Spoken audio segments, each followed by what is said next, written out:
Good evening. I'd like to call this regular meeting of the Englewood Board of Education on October 30th, 2025 at 6:30 p.m. to order.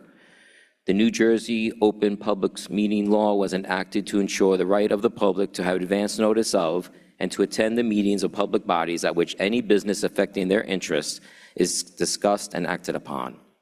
In accordance with the provisions of this act, the Board of Education has caused notice of this meeting to be posted in the board office, city clerk's office, public library, and all Englewood public schools, and emailed or faxed to the record suburbanite, presidents of the ETA and EAA, presidents of parent-teacher organizations, and any person who has requested individual notice and paid the required fee. Please stand for the Pledge of Allegiance.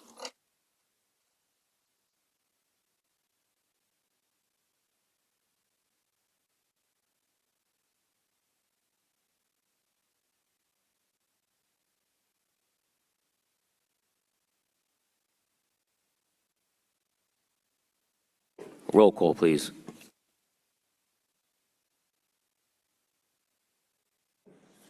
Present.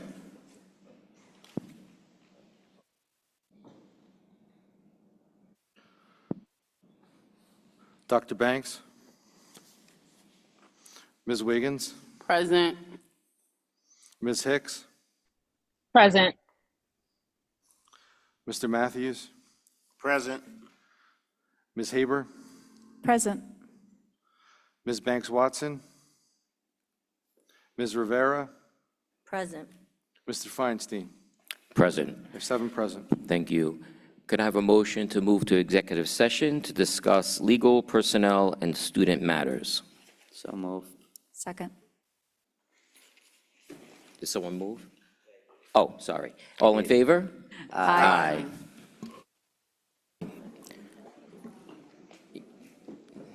You guys? Okay, can I have a motion to reconvene? So moved. Second. All in favor? Aye. Okay, good evening, everyone. Good to see you all tonight. I know we have a couple presentations, so we're going to take care of a couple pieces of business. Before I ask for a motion to introduce the meeting minutes from September 18th, I do want to note a correction on the roll call vote for the consent agenda. Ms. Hicks, Ms. Banks-Watson, and Ms. Rivera are all recorded as no votes, and they voted yes on the total agenda. So if we can correct that, Mr. Steinmetz. Thank you. Make note of the correction. Okay. And we'll Can I have a adjust it. motion to approve the meeting minutes from September 18th as amended? I'm sorry, I have a correction also. Oh, go ahead. I was listed as absent for that meeting, but I was present. My attendance is not noted.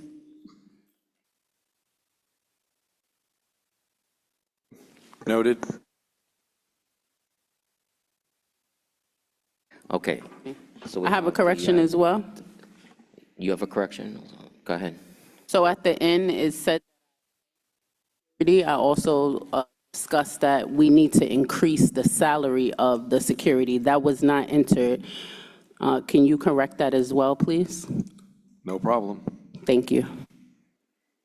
Okay, any other corrections?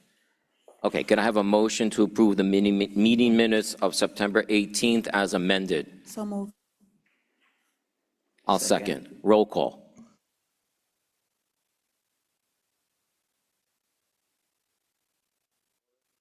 Mr. Flores? Yes. Ms. Banks? I'm sorry, Dr. Banks? Yes. Ms. Wiggins? Yes. Ms. Hicks? Yes. Mr. Matthews? Yes. Ms. Haber? Yes. Ms. Banks-Watson? Yes. Ms. Rivera? Present. Okay. And Mr. Feinstein? Yes. We're up to committee reports. Are there any committees that need to report to the board? Okay, David? Yes, the Academic Excellence Committee met, I think it was Monday, and it was a comprehensive meeting, and I apologize because I wrote all these notes, and then on my way to make sure I got here on time, I did not bring them with me, but I will do a double report next time, and they were really some good subjects dealing with all grade levels, the high school, and everything else. So I will make a report, and I'm going to put it in the OneDrive for all the board members much prior to the next meeting. Thank you.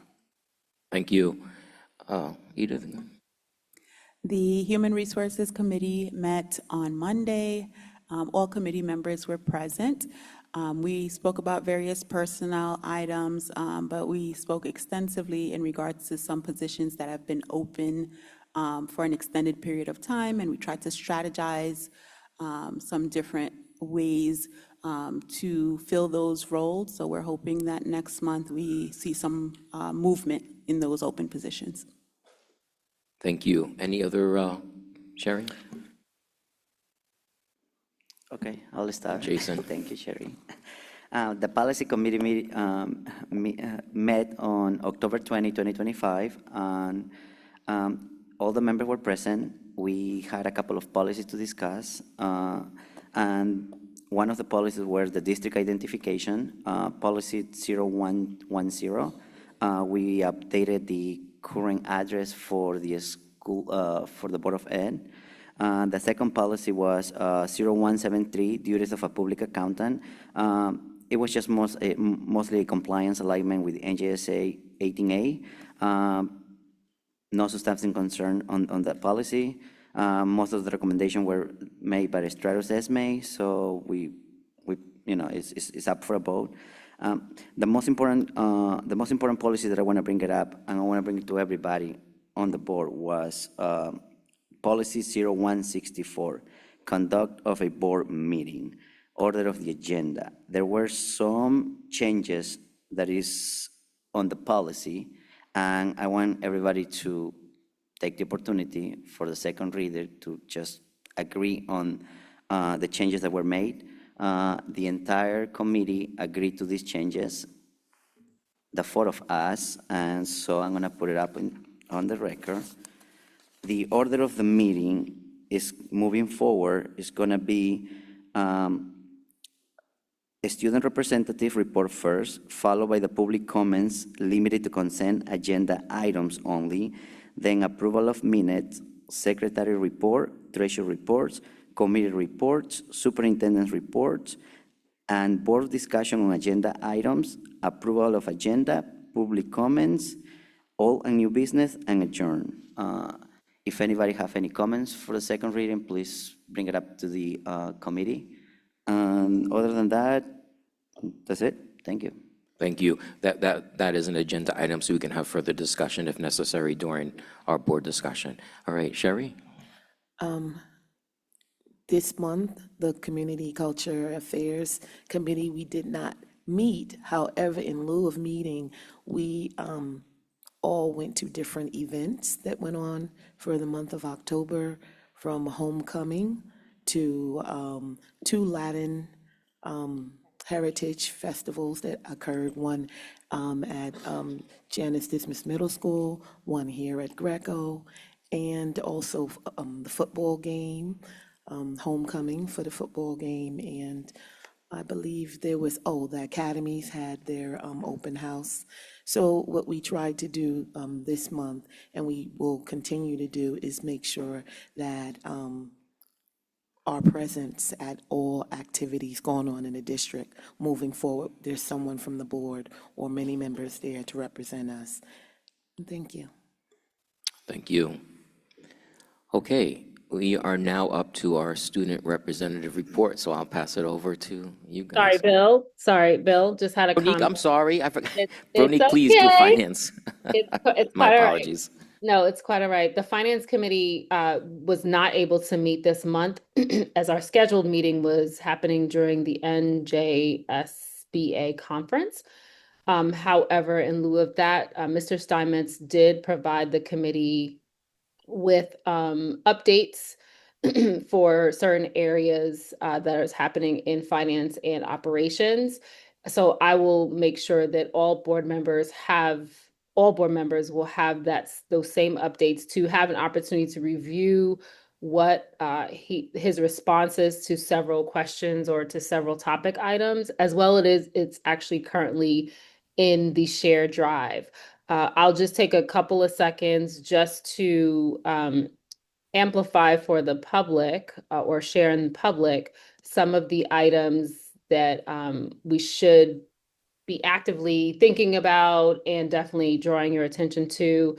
In the area of capital and facilities updates, just want to share that there are some projects that are still open. That does require funds, and so we still have the high school cafeteria project. There is a final payment that is due on that. We also have the HVAC project happening at the middle school and the high school, well, middle school, high school, and Quarles, an electrical update. That also there's a final payment due on that. There's the boiler replacement at the middle school. There are also payments that are due on those as well. And then just one other area to note, but again, each board member will have this, and for the next board meeting, we'll make sure that there are notes that are available to both the public as well as the full board. But also just to note that as we're not quite there yet in terms of officially starting the budget for 26-27. However, as that process is going on, Mr. Steinmetz has already been doing projections into the next school year. Just to note, so that everyone has it in their mind, that as the budget is going to be built, we will see an increase in medical benefits of at least 35%. And that currently state aid, the expectation is that state aid will be flat or will be reduced by 10%. So again, just putting some of these topics into our hearing, again, for the public to hear, and then for the board members to know as well that that there are multiple things that are happening right now. So please take an opportunity to read through what Mr. Steinmetz sent us. Thank you. Thank you. Okay, now we'll go on to the student representative report.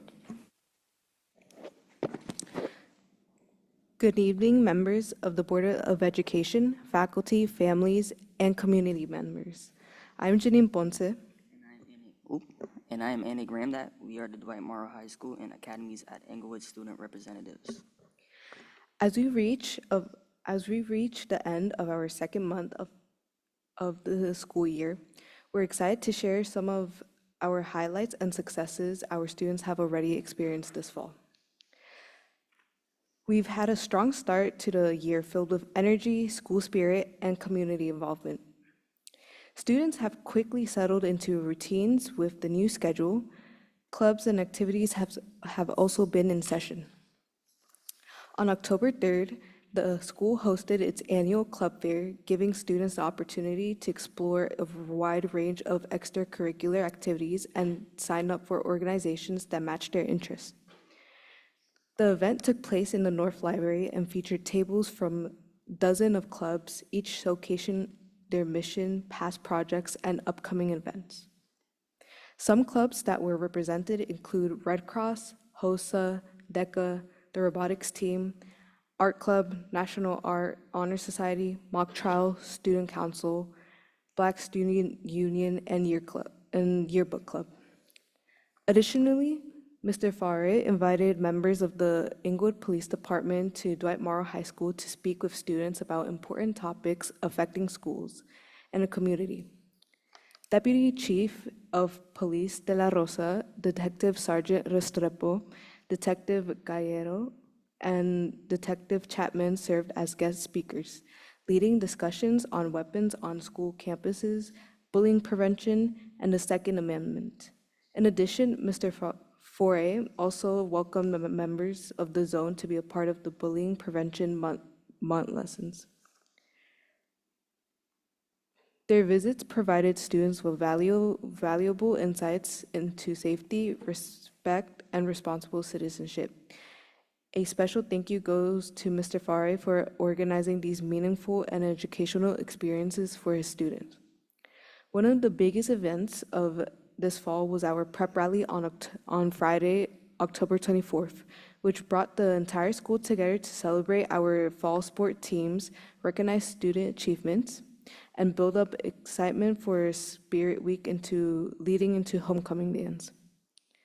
A huge thank you goes to our student council, Ms. Mauder, Ms. Arietta, Angela Fang, and Vanessa Ramochan, our staff, advisors, and everyone who helped make it such a success. Homecoming week was one of the most exciting times of the year. Leading up to the prep rally, students from all grades worked together to design and decorate their posters representing their classes, which were proudly displayed during the celebration. The hallways were filled with energy and encouragement as everyone came together to show their school pride. Spirit Week brought even more fun and creativity to our campus. The theme days that let everyone join in on the celebration included Monday, Pajama Day, Tuesday, Culture Day, Wednesday, Twin Day, Thursday, Throwback Thursday, early 2000s, and Friday, Raider Pride. It was truly a week to remember, full of enthusiasm, teamwork, and Raider spirit. Following homecoming, the football game was great as students showed tremendous pride and sportsmanship, and it was wonderful to see so many alumni and community members come out and to support the football game. Congratulations to both Homecoming King E.J. Maxwell and Homecoming Queen Emily Castillo. As we move forward, we're excited to continue this momentum with upcoming fall activities and academic events. This year is off to a strong start, and we look forward to keeping that spirit alive as we head into the winter season. Before we close the fall sports season, we would like to take a moment to recognize high school athletes of the month. Cross country, Pharaoh Nagy. Girls tennis, Neilani Acevedo. Girls soccer, Anel Avalon. Football, Kwesi Bonner. Volleyball, Kimora Carr. JV soccer, Andrew Bravo. Varsity soccer, Esteban Rojas. Cheer, Cassie Gardenhire. And as the weather transitions into colder months, DMAE is preparing to begin its 2025 to 2026 winter sports season. The season officially begins in November, featuring basketball, wrestling, cheerleading, indoor track, and bowling.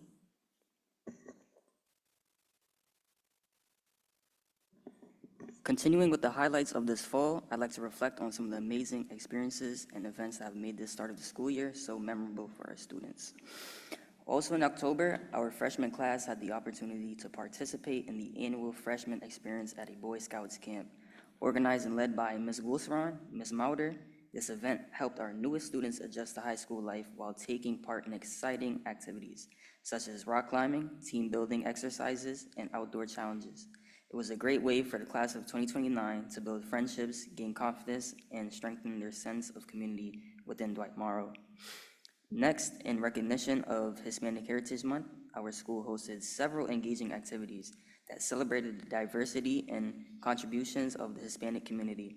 One of the highlights was the Hispanic Heritage Poster Contest, which showcased incredible student talent and the creativity. Congratulations to senior Kevin Zarate, whose poster won first place for its artistic expression and cultural significance. To continue the celebration, we also held a special Spirit Week themed around Hispanic Heritage Month, filled with creativity and school pride. Monday was College Gear Day, Tuesday was Twin Day, Wednesday was Sports Team Jersey Day, Thursday was Bring Your Flag Day, and October 10th, Friday, Wear Bright Colors for Hispanic Heritage Month. Each day gave the students a chance to express themselves and showcase their school spirit while honoring the cultural richness of our community.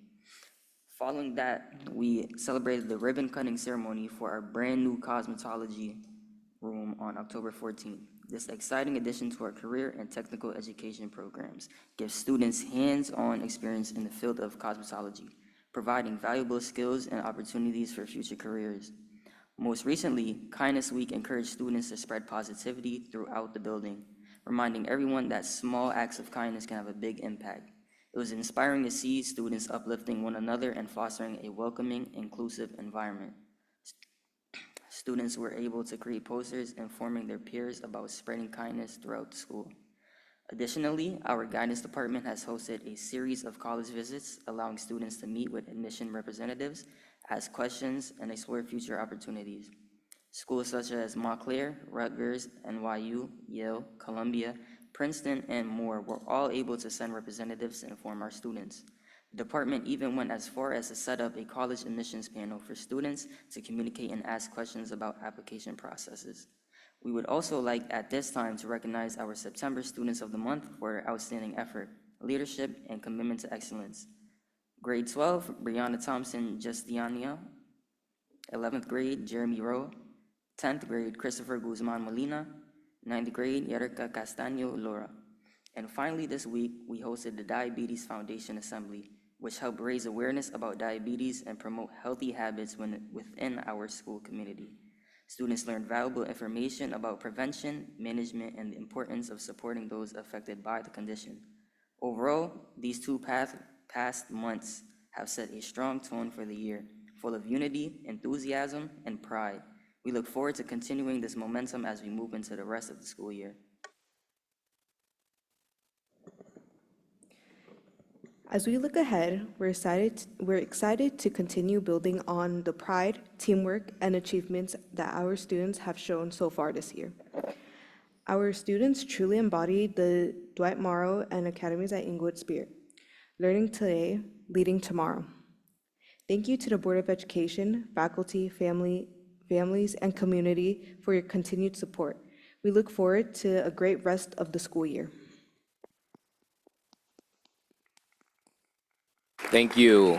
Looks like you had a very busy first 2 months. Are there any questions from the board? Yeah, David? I just want to say that was an excellent presentation by both of you. Very, very good. Thank you so much. Thank you. Great job. All right, we now go on to the superintendent's report. I'm sorry, I do have a question. Sorry, Ronique, please All go right. ahead. It's all right.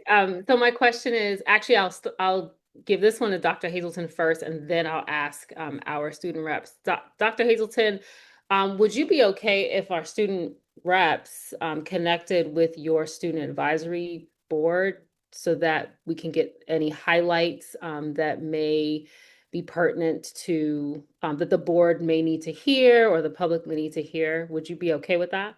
Oh, yeah, that's fine. We had our first student advisory council meeting for the high school today, and the first one was on Tuesday for the middle school. So the next meeting is on November the 20th, which is a Thursday, and it takes place in the library at 2:30. And you hear the announcements on the loudspeaker. So yes, you have an open invitation to the next meeting. Awesome. So then my next request then to our student representatives on the board, if you could share any highlights from both the middle school, if that's possible, and from the high school student advisory councils, because I'm sure that the topics that are being discussed might be topics that maybe perhaps we as a board can support or the public can support as well. Okay, I will, the middle school meeting is the Tuesday prior, it's not on the same day, but I can bring the highlights from the middle school and they can share the highlights from the high school.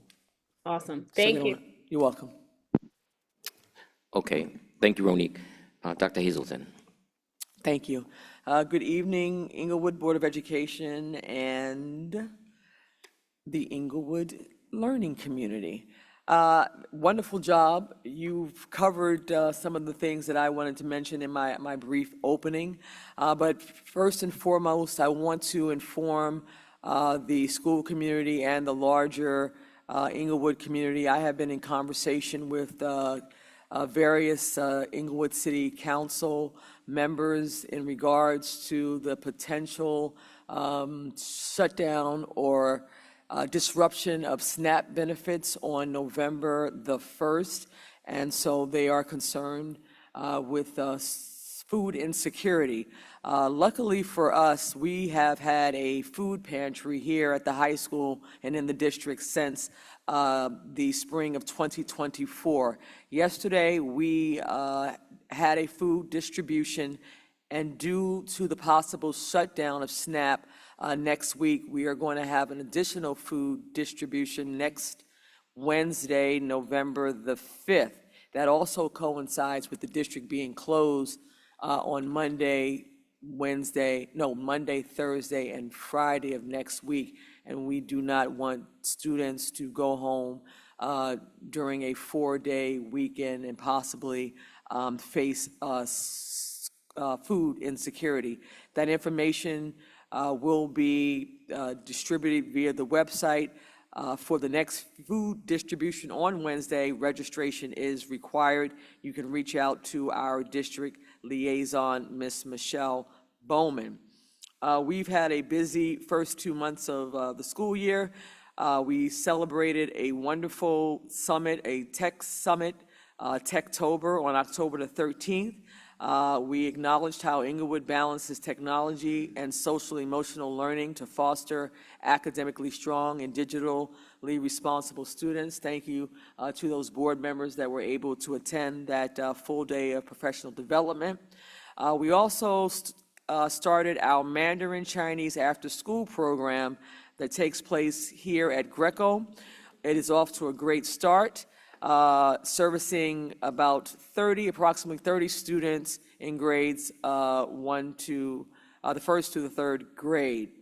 As our student reps acknowledged, homecoming was a great success this past Saturday, October 25th. Thank you to our alumni and community for an amazing weekend of school spirit and celebration. Also, the Hispanic Heritage Celebration, this room was packed to the rafters this past Tuesday. Shout out and appreciation to the Inglewood Hispanic Heritage Committee for hosting an inspiring event this past Tuesday evening. I also want to encourage family members of our students to please continue to support the Family Math Literacy Nights. We encourage them to join the Algebra Project's interactive sessions promoting math learning and community connection. Also, thank you to Senator Gordon Johnson and the Diabetes Foundation for an excellent session yesterday. And you can find a news segment that highlights events from that day via News 12, and the link is on our website. Lastly, facility access and community concerns. This was brought to my attention by the Inglewood City Council, and I was asked to address this issue. The district is addressing public concerns regarding access to the stadium and tennis courts, which remain closed to the public due to maintenance, safety, and liability issues. Repeated damage to the turf, broken goalposts, hazardous debris, and unauthorized use of tennis courts have created safety and insurance concerns. These facilities are reserved for district supervised use only to ensure student safety and protect district property. And with that, I would like to call to the podium Mr. Kelvin Ortiz for our first presentation of the evening. Mr. Ortiz is here? Yes. And he will be sharing information on the self-assessment. Yeah, the DLM presentation and the HIB self-assessment no longer than 5 minutes. Thank you. Good evening. Good evening, Dr. Hazelton. Good evening to the Board of Education. Good evening to the Englewood community. My name is Kelvin Ortiz. I'm the Director of Pupil Services, and I will be presenting the HIP self-assessment for the last school year of 2024 and 2025. I want to make everyone aware that each school, this assessment is based upon each building principal put this together. Each school completed the state-required self-assessment measuring implementation of the HIP program, procedures, and compliance with the Anti-Bullying Bill of Rights Act. The assessment evaluates 8 scores with a maximum total score of 78. And based upon this report, as you can see, Dwight Morrow High School of Academies at Englewood earned a rate of 74. Janice Dismas Middle School earned a rate of 70. Quarles Early Childhood Center earned a score of 60. Greco Elementary School earned a score of 57. And McLeod Elementary School earned a score of 50. So district-wide, with this information, district-wide, the strengths that we did as a district was staff training, HIP program implementation, and consistent investigative procedures. And moving forward, as I'm now the HIP chief coordinator, I will continue to implement that and add more training for our programs for each of our staff as well as the district buildings, district-wide. And that ends my HIP self-assessment for the school year of 2024-2025. Was that sent to the board? I thought I saw it, so yeah, I'm looking, I might have left it at home. It was in our packet. Okay, all right.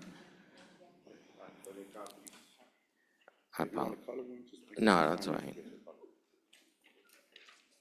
Thank you, Mr. Ortiz. Thank you, Mr. Ortiz. Next, we will have Dr. Paris, our Director of Pupil Services, Special Services, to present the Spring 2025 DLM Data Analysis, and DLM stands for Dynamic Learning Map Eligibility, or Dynamic Learning Map, and she's going to discuss student eligibility. Thank you so much. Good morning to the Englewood Public Schools Board of Education, Dr. Hazelton, as well as to our learning community.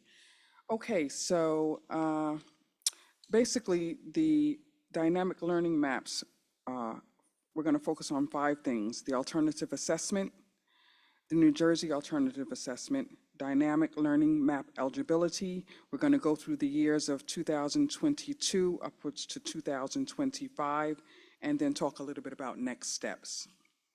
So what is the alternative assessment?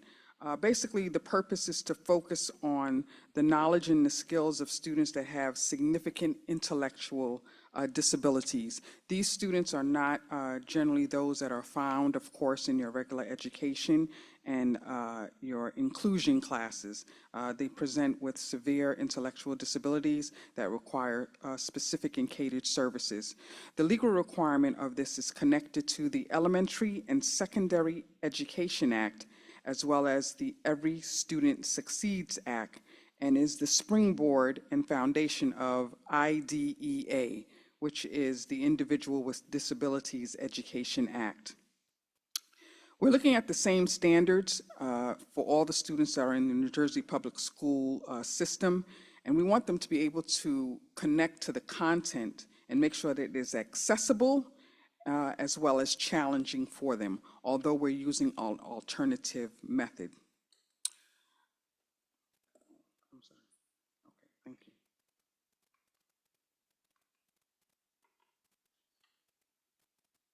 Okay, so the assessment's name is DLM. The subjects that it cover, English as well as mathematics, grades 3 through 8, and in science, grades 5, 8, and 11.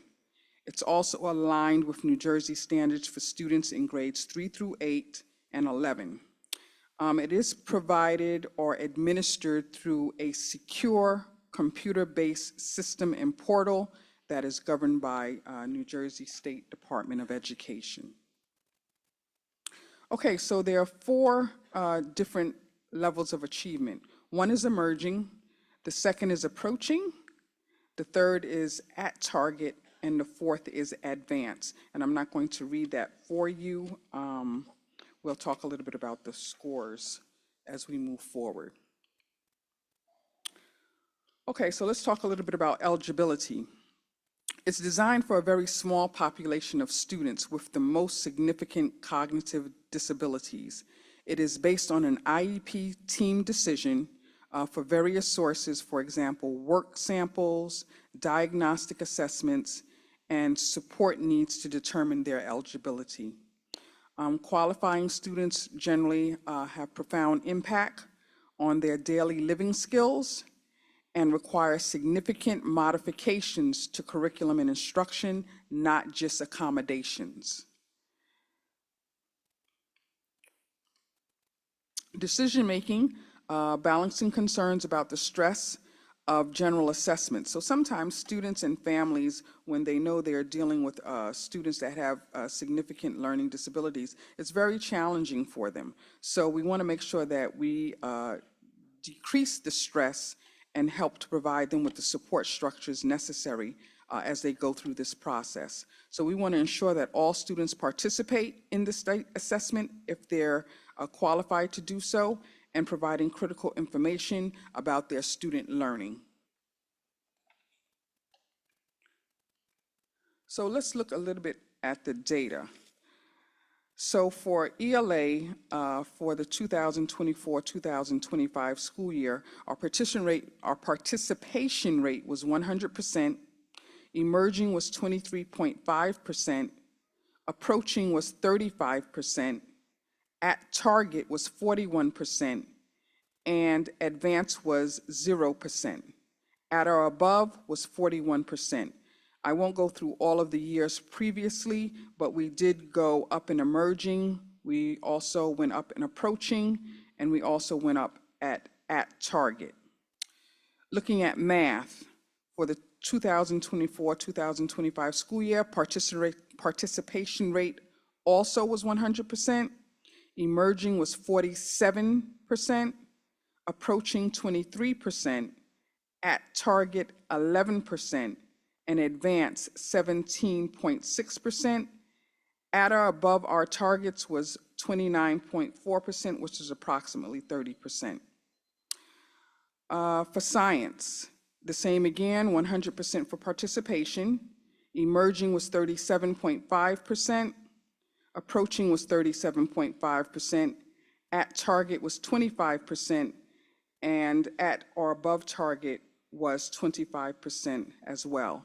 And just to let you know, it's approximately no more than 10 to 13 at the very, very most amount of students in Inglewood Public School District that participates in this assessment, so that you have a framework to look at.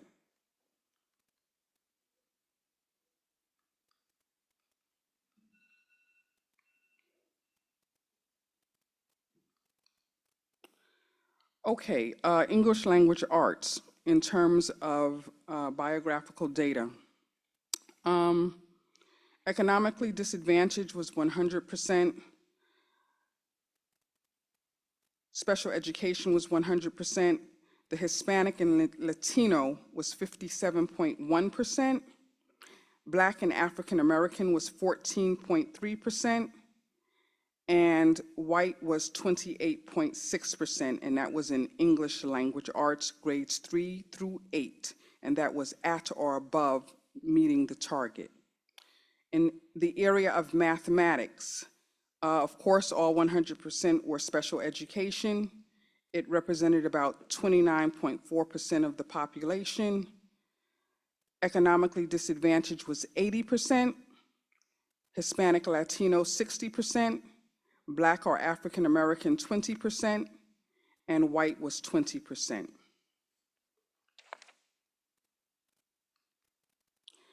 For science, 100% in terms of special education, economically disadvantaged 100%, and the others did not apply because there were less than 10 students who participated. So what are our next steps? Some of the things that we would like to do moving forward, focus on career exploration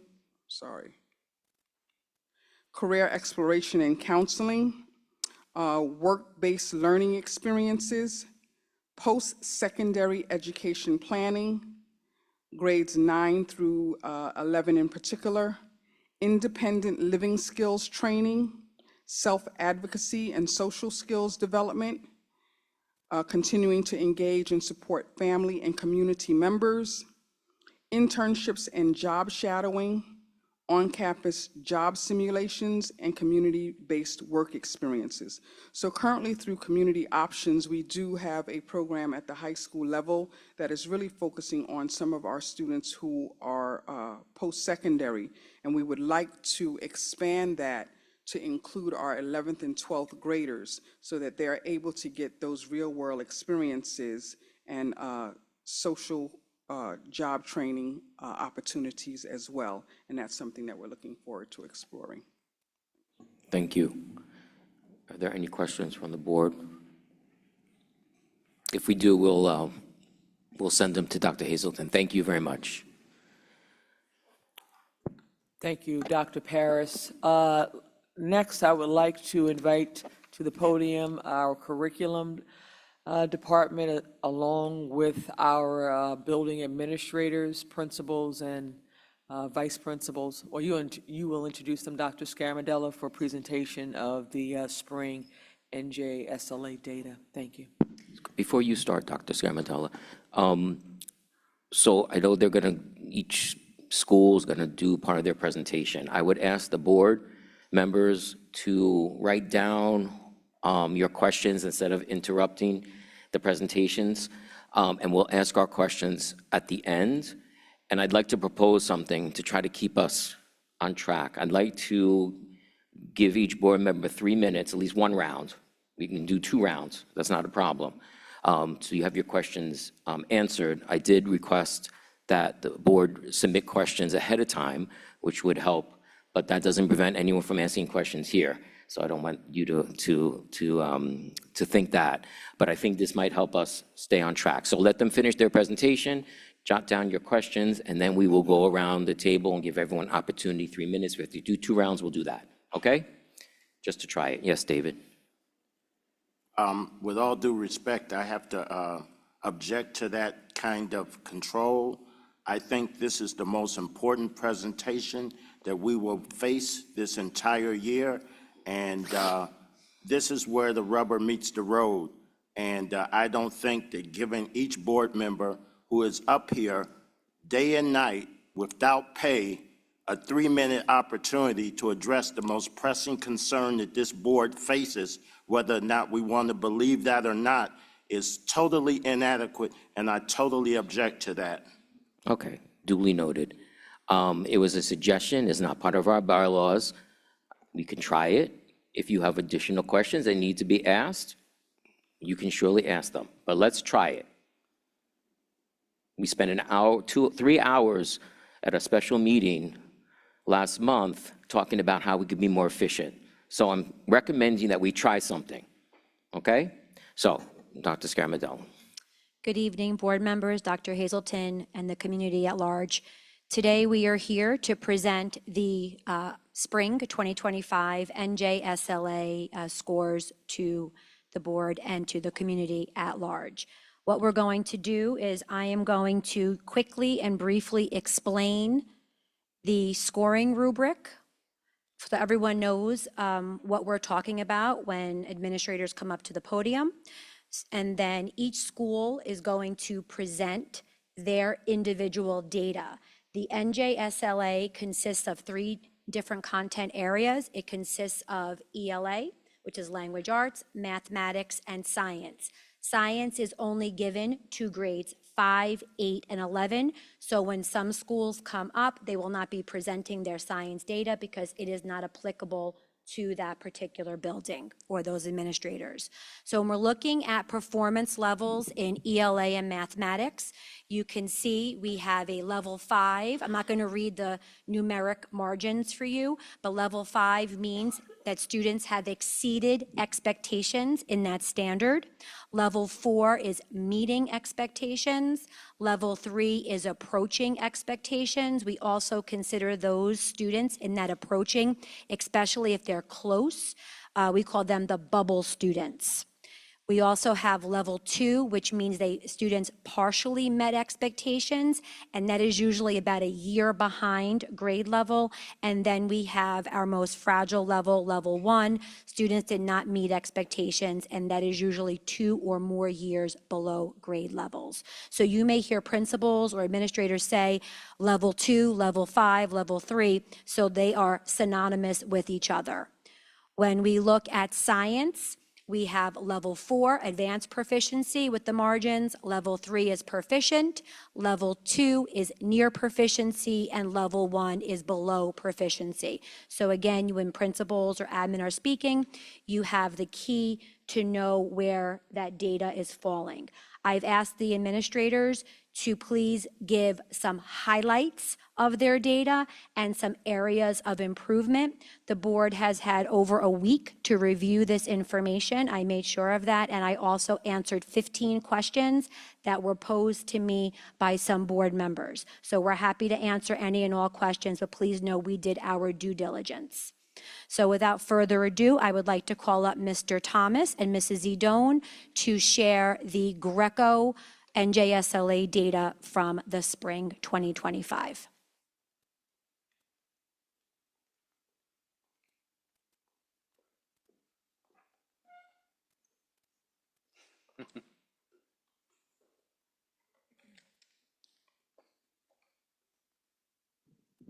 Good evening, everyone.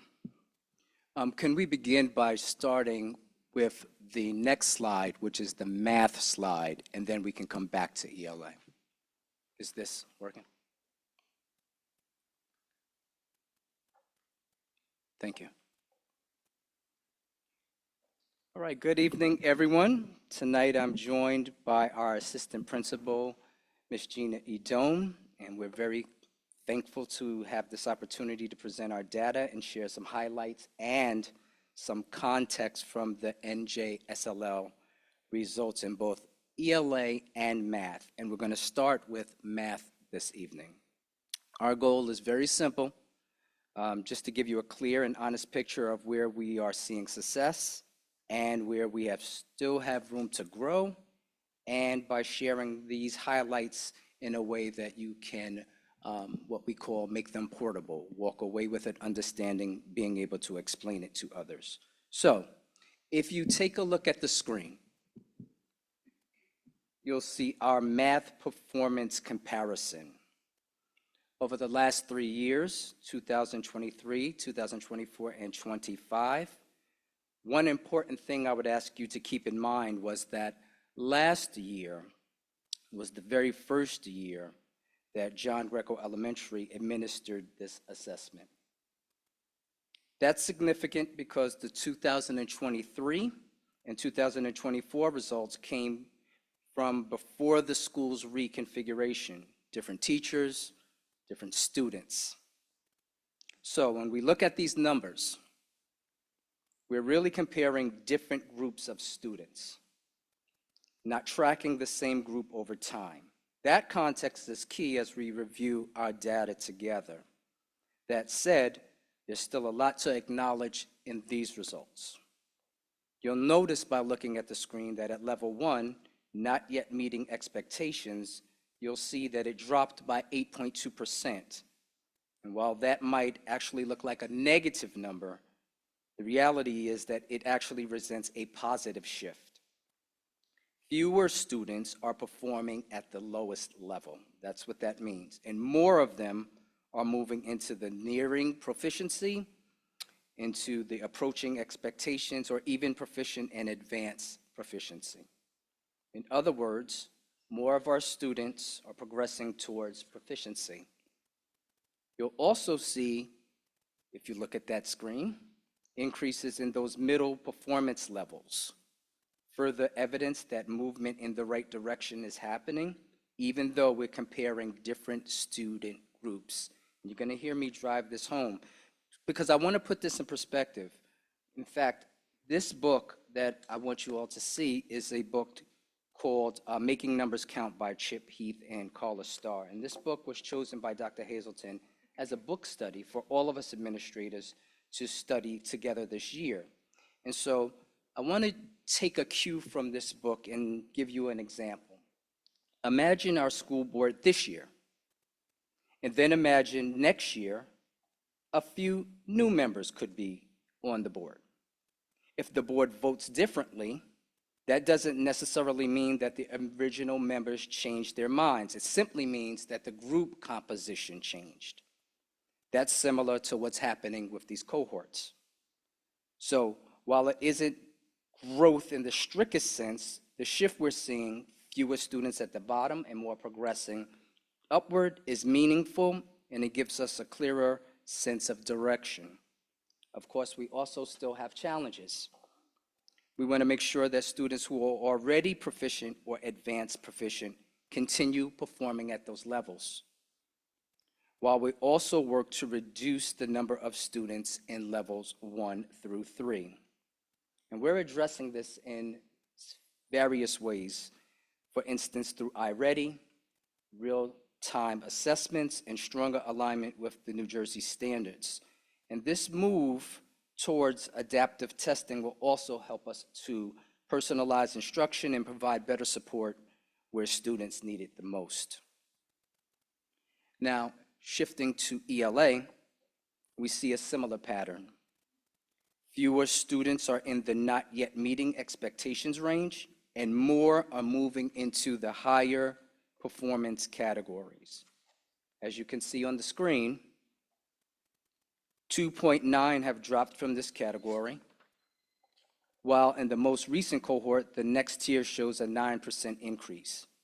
What this tells us is that some of our key classroom strategies, like our WALT statements, our success criteria, teacher walkthroughs, are having a positive impact. So we'll continue building on those strategies and using data conversations to guide instruction in both ELA and math. As I close this out, looking ahead, one of the major goals is vertical alignment. And very simply, that means that we're going to ensure teachers at Quarles, Greco, and McLeod, both underneath our feeder school and the school that we send our students to, that we're working in a closer partnership. Because Greco serves as the foundational school for many of these students. It's essential that we build strong bridges between the schools early and maintain them consistently. Finally, I want to close on this note, and that's at the heart of everything that we do. Yes, we're focused on improving test scores and raising proficiency levels, but even more important, we want every one of our students to know that they're valued, that they're supported and loved. So our mission is to help our students grow not just academically, but as critical thinkers and problem solvers and confident learners, young people who will leave here and go on to McLeod, to the middle school, to the White Mara High School and beyond, ready for challenges ahead and equipped to succeed at every level. So thank you for hearing us this evening, and we welcome questions in the end. Thank you again.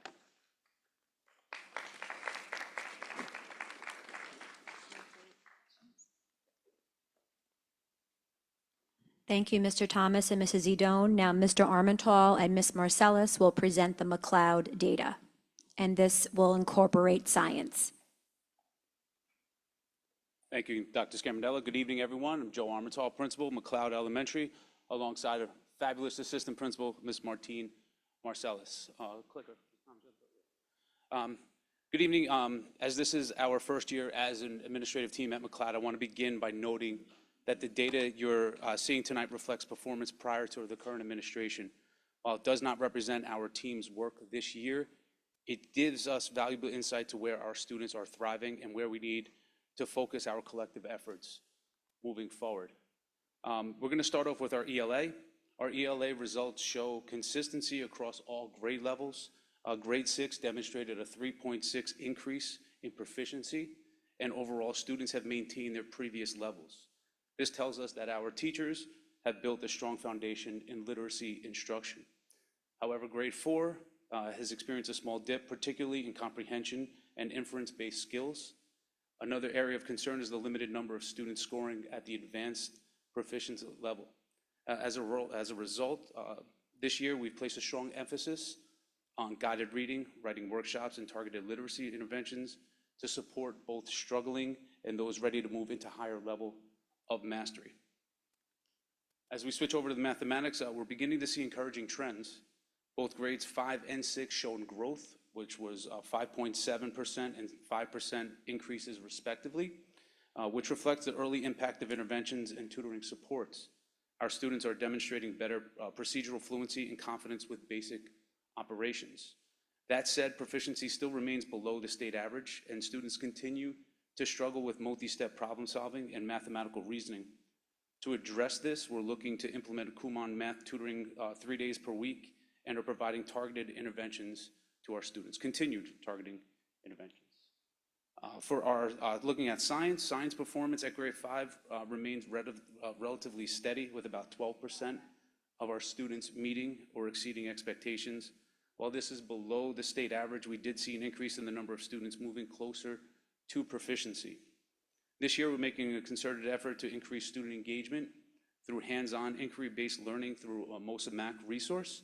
Our goal is to make science a subject of curiosity and critical thinking rather than simple recall. As you're aware, the district is also undergoing the process of selecting a new science curriculum.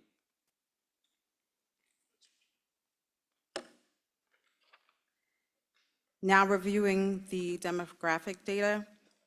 Across all subjects, participation remains strong and equitable. Our economically disadvantaged students perform close to the school average, which speaks to the dedication of our staff in supporting all learners. However, we continue to see performance gaps among English language learners and our special ed population, and we know we must do more to ensure equitable outcomes. To that end, we've expanded Tier 2 and Tier 3 interventions and are emphasizing inclusive classroom practices so that each student has access to grade level rigor and support. Finally, the summary of our McLeod trends. Overall, McLeod is a school that demonstrates resilience and potential. We are seeing growth in key areas, but also recognize the need for more coherence across grade levels and a stronger focus on critical thinking in all subjects. Under our new leadership, our focus is building on systems that ensure consistent, high-quality instruction. Through the Blue Ribbon School of Excellence Improvement Plan, we are aligning our practices, using data more intentionally, and creating a culture of collaboration and accountability. This data story tells not just where we are, but where we are heading, a school community committed to continuous improvement, equity, and excellence for every child. Thank you.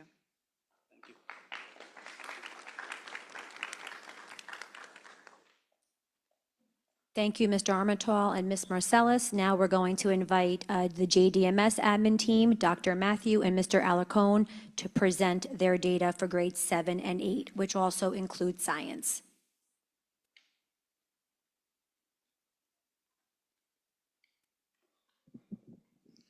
Good evening. I'm Dr. Matthew, and I'm here joined with my assistant principal, Mr. Abraham Alacone. So first, we're going to review our ELA data. One of the things that we tried to do was, in looking at the data, really dig deeper. And as I was preparing the notes, I really looked at the longitudinal data of these students. One thing that is to note, as you'll see, with 7th grade, we had some growth, but we also saw a dip in our level of proficiency. Part of that contribution is a loss of students. We lost approximately 28 students from the previous year, which accounts for 24%. However, if you were to look at our data throughout the years, you really would see the growth of 11% in proficiency. More importantly, you would see an increase throughout that time period, growth within the students who are pushing into the exceeding category. What we're really focused on is taking our students who can do more advanced work and pushing them from just meeting expectations to exceeding. And if you look, you will see in the more teased out data, and I have those notes if you want to copy later, and it's also posted on our website, you can see specifically how we're moving those students from just meeting expectation into the exceeding category. In 8th grade, again, we also saw a slight dip in students. We lost 8 students, right? But if we look throughout the full trajectory of the 3-year process, we saw a 90% increase in students who were meeting in the exceeding category. So once again, we're focused on pushing those students from beyond just met proficiency to beyond. We also saw that the reduction that we saw in the students who were making proficiency was automatically contributed to that loss of students. One of the things that we're doing this year to address our ELA scores, we applied with the help of the supervisor over grants, Ms. Jamie Chang. Over the summer, we applied for a grant from the state of New Jersey, which we received. We received $50,000 from the RISE grant. And what that specifically focuses on, ELA support, improving reading and fluency among students. So what that will look like for our school is all students in our school will have an intervention class already built into their schedule. It already is there, but we will now have literacy teams with staff who will design what intervention in ELA looks like. We will also have data teams where teachers will be trained on how to provide data to teachers so that they can use data to improve instruction. So we're not guessing at what students need, but we're really drilling down to see what skills they need and how we can support them and bolster them. So we're doing targeted instruction. In addition to that, we will have reading groups. That is also part of the grant. All of these things are funded within the grant, as well as professional development for our teachers. We also have just partnered with the Apollo Theater in Harlem, where they're going to do a residency with our students on meaningful monologues. What we're trying to do is teach students how to write and increase fluency in ways that appeals to students that are outside of the traditional models. And with that residency with the Apollo, they will send us an educator. Students will write a monologue, they will research characters, they will revise their monologues, and then finally perform them. And in addition to that partnership with the Apollo, we are in talks, in a 3-way talk with the Bergen PAC, because we also recognize our partnership with our home theater. And all 3 partners, ourselves, the PAC, and the Apollo, are all on board with how we can expand services to our students in a creative way that is tied to our content standards. In math, ready for math? Thank you. In math, we are seeing growth with 7th graders. It is important to know, and it's not teased out here, but it is teased out in my notes. In 7th grade, we have at least 33% of students who increased in approaching level. Now, what does that mean? That means those students were within 25 points on the NJSLA of meeting expectations. Just 25 points. Some of them missed it in less than 25 points. This is what I mean by data-driven instruction. We are drilling down, and our whole goal this year is to identify those kids, I call them in the middle, all right, who are approaching expectations, identifying how close they are, finding out what skills that they are missing, fill in those gaps because they are so close to meeting proficiency. If we can flip the students who are approaching expectation, then all of a sudden our school drastically becomes different and we become predominantly proficient as opposed to not proficient. Also, if you look at our scores, in the lowest column, the not meeting expectation, we saw a 34% reduction in students who were not meeting expectations at level. So once again, we are targeting students, we are pushing them. But the thing I am most excited about, 2 years ago, we took a chance to really push our school to do advanced mathematics. And we did that with the idea of we wanted our 8th graders to be exposed to geometry. So we started with a pilot of students in 7th grade the year before last. That student was the first group last year to take geometry ever at Janice Dismiss Middle School. 91% of those students were proficient in geometry, which is a high school level course. In addition to those geometry students, we also ran 2 sections of Algebra 1, which is also a high school level class. 40 students took Algebra 1. Of the 40 students that took Algebra 1, 45% of those students was proficient. Now, even though that's less than half, What we are excited about is half of those students we would have never put in that class. By traditional standards, they did not meet the mark of what you would identify as an honor student. However, our teachers took the stance, if you raise the bar, if you push students, they will meet the occasion. And so the fact that we have 45% of them proficient is something that we're really proud of. Unfortunately, because of the way the state data is reported, you don't get to see our students' data teased out. It's all lumped up with the high school's data. But just to give you some context of what that is, 33% of the district scores in both geometry and algebra, 33% of that proficiency score belongs to JDMS students.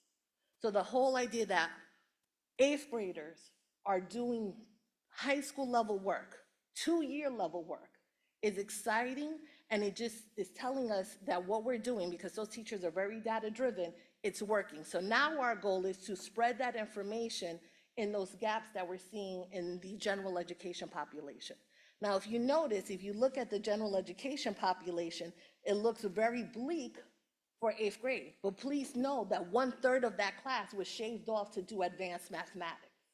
And that's why you see the big difference from the year before, because the year before, all of those honor level kids were taking general mathematics. So if you were to re-put those 51 high achieving students, that data will look a little different. So we are on our way. To continue with the growth that we're doing in math, this year we expanded high level math. We now have 5 sections of Algebra 1, which is a high school level math course running at Janus Dismas, 3 of which are in the 7th grade, which puts us on target to have 3 sections of geometry honors for 8th grade students next year. We believe that we don't just give you the basics. We believe that we want to send students that have all the opportunities, all the challenges, and what we're seeing is that they're rising to those occasions. And a lot of our geometry students who were in that pilot, many of them went on to be accepted into Bergen Academy, specifically Applied Tech, which is an academy focused on engineering. So we are seeing the dividends of this initiative with our students. To continue with improving math, we will be offering professional development that we built into our Title I funds to train other math teachers on how to do data-driven instruction. In regards to science, we're focusing on informational text fluency with the science department, so that way they can work on students who need writing, because a lot of the questions that are on that assessment need improvement, especially since bilingual students fall in a general ed science class. So we're trying to offer those assistance and bridge that gap. And to further assist them, we have built in our Title I funds something called Homework Haven, where we offer additional tutorials after school for students, and we do have a bilingual teacher who's there to assist those students. Anything to the middle? Okay, thank you very much. I look forward to your questions.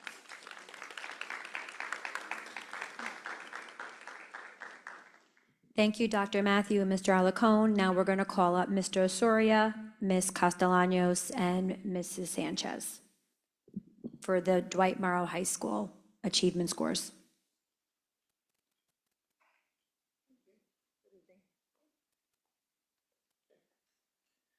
All right, good evening, everyone. It's a pleasure to be here this evening sharing with you some good news and some news that we want to increase some scores. So with that said, I want to go over some of the data that points to Algebra 1 first. So let me turn the mic here. So if you look at our Algebra 1 scores, like Dr. Matthews shared, our numbers are tied together, so we are married when it comes to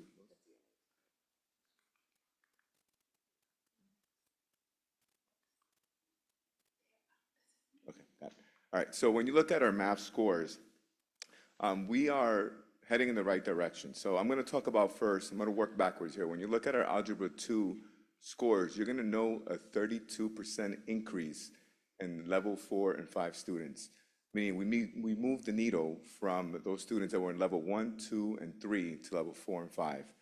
So that work did not happen by accident. That was intentional work done by the curriculum and instruction team, by our teachers, and leaders in the building. So the intentional work that was done last year led to a 32% increase in Algebra 2. When you look at our geometry scores, the same trends are happening there. You have a 16% increase in level 4 and 5, which is something to celebrate for our students. When you look at our state averages compared to the other districts, we are at fifth. I can't see those numbers from here. Give me a second. Yeah, so we are at 53, and the state average was at a 72 for those numbers. So when you look at level 4 and 5, we saw a total increase in math at the high school of 39% when you deduct the negative 9% for Algebra 1. So Algebra 1 is where most of the work needs to be done. We've already begun that work. We have started doing adaptive testing at the high school. We introduced linked assessments, which actually are an indicator of where students are going, and then also provides tier interventions for students. So that's something that we are working to implement now. We also have different tutoring hours that are tailored specifically for Algebra 1 students this year. And we're also meeting with our teachers in our community hours to unpack this data and to see how we can, have tiered interventions for these students. So there's work to be done, but when it comes to math, at the high school, our geometry and Algebra 1 students are well on their way to high achieving. When you look at the Algebra 1 scores, even though we did have a negative 9% out of tier 4 and 5, we are still right above the state average at 50.8, where the state average is at a 49.9. So we actually exceeded the state average in those two. And then I'm going to talk to a newer test that was just started a couple of years ago. This test actually is something that the majority of the state struggles with. Our students are actually right at the state level, right below it. So we're at 30.7 when it comes to level 3 and 4, and the state average is at 31.3. So we are right there with the state, but the entire state has work to do when it comes to the science test, because 30% is not good for the entire state, and we are right below that number as well. When you look at what we are doing to further these scores, this is the breakdown by the population of our students. We can go into this a little later on if you would like, but we really want to stretch home the fact that we have increased the scores for the math students, and then we also have different interventions that are planned. So good things are happening at the high school. We look forward to continuing to work with the middle school. Obviously, those 8th graders that are taking Algebra 1 and geometry are a big help to the numbers for the district. So we are trying to align all the schools. We even have students from our high school that are going down to Quarles to do tutoring. Last year, we even had students from the high school going to Greco and the other schools for tutoring as well. McLeod, sorry. So those are the things that we have to get creative with. And I think we are starting that. We're having those conversations internally and also external with other partners. We're also bringing in William Patterson to do some professor in residence work with our teachers. So a lot of good things are happening. The needle is moving, and we're really happy and hopeful for the future to come with the next set of scores that are coming. Thank you.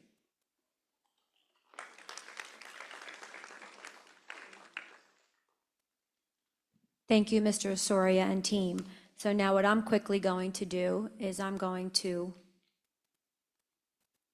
explain evidence statements. So basically, once the students take the NJSLA, the state gives us documents called evidence statements. And what evidence statements are, they point out the standards per grade level, per content area, where students as a whole, are they doing really well in, and how, in the areas where we need some more work. And this really is where the deep dive comes. So I'm not going to read all of these slides to the board and the community, but the next 4 slides break it down by grade level, the standards as evidenced by the statements where we're doing really well as a grade level in a content area, and then some slides where we still need some work. But what I did was I synthesized the information, and overall, when we're talking about grades 3 through 10 in ELA, students generally demonstrate the ability to comprehend what they read. So basic comprehension is not where we fall short. We see the difficulty when they are required to show understanding in writing. In particular, students struggle to respond deeply to prompts, explain their thinking, and use text evidence to support their rationales. Performance also shows a decline when they are presented with multi-part questions that require analysis of the text or selecting appropriate supporting details. Again, in math, 3 through 10, what we found through the evidence statements is that students generally demonstrate the ability to complete basic calculations and follow standard steps.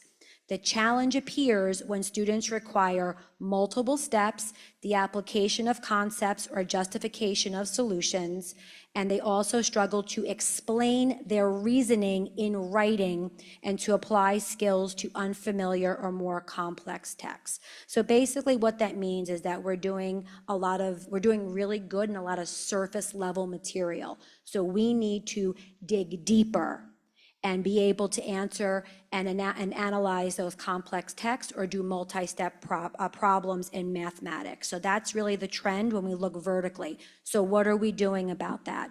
We created pacing guides. And why is that important? Because we never know what standards the students will be asked on the NJSLA. There's no formula to this. Any standard in that grade level band is fair game.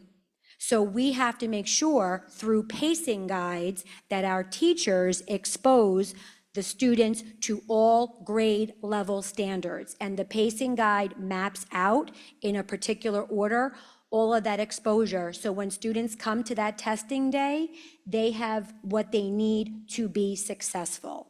So this is something that we implemented along with, we just don't stop everything and test prep 2 weeks before the test. We have embedded a lot of these complex problems into the pacing guide. So for example, students are getting monthly RSTs. Those are research simulated tasks. They're also getting LATs, literary analysis tasks. And they're also getting constructed responses in math. Why? Because the evidence tells us our students need to learn to go deeper. So these are some of the areas that we are working on this year to remediate these scores. And Mr. Helligers and Ms. Wadensky are going to give a brief overview of the next steps for the department and the district. Good evening. I get to speak about the interventions. I'm going to start with Quarles School and their interventions.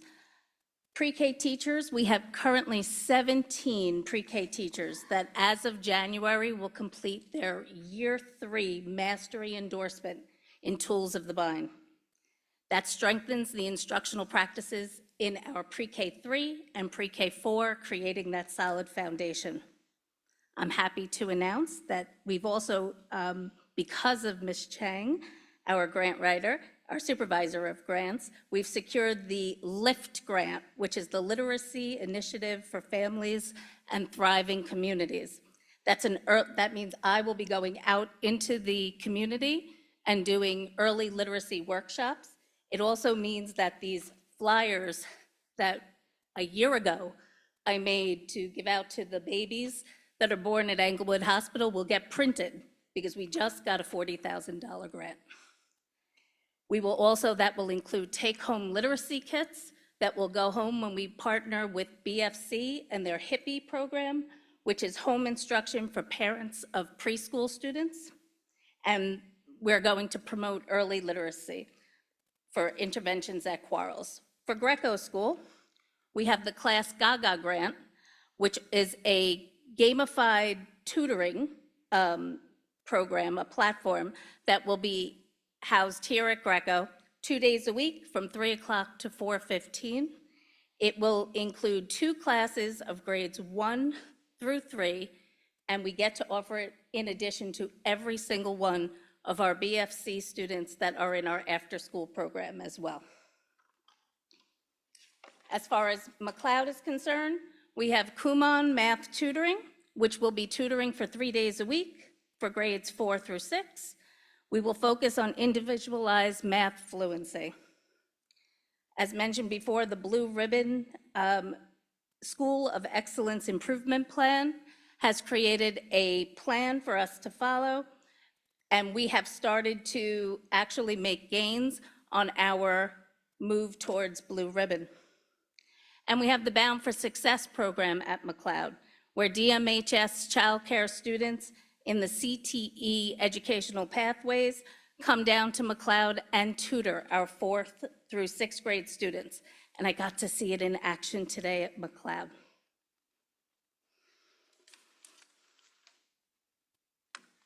I'll be speaking about interventions taking place at Janice Dismas Middle School, the high school, and district-wide interventions. Dr. Matthew did a fantastic job highlighting these wonderful interventions taking place at Janice Dismas, but here are some that are worth repeating. We secured the RISE grant in partnership with Ms. Chang, our supervisor of CTE and grants.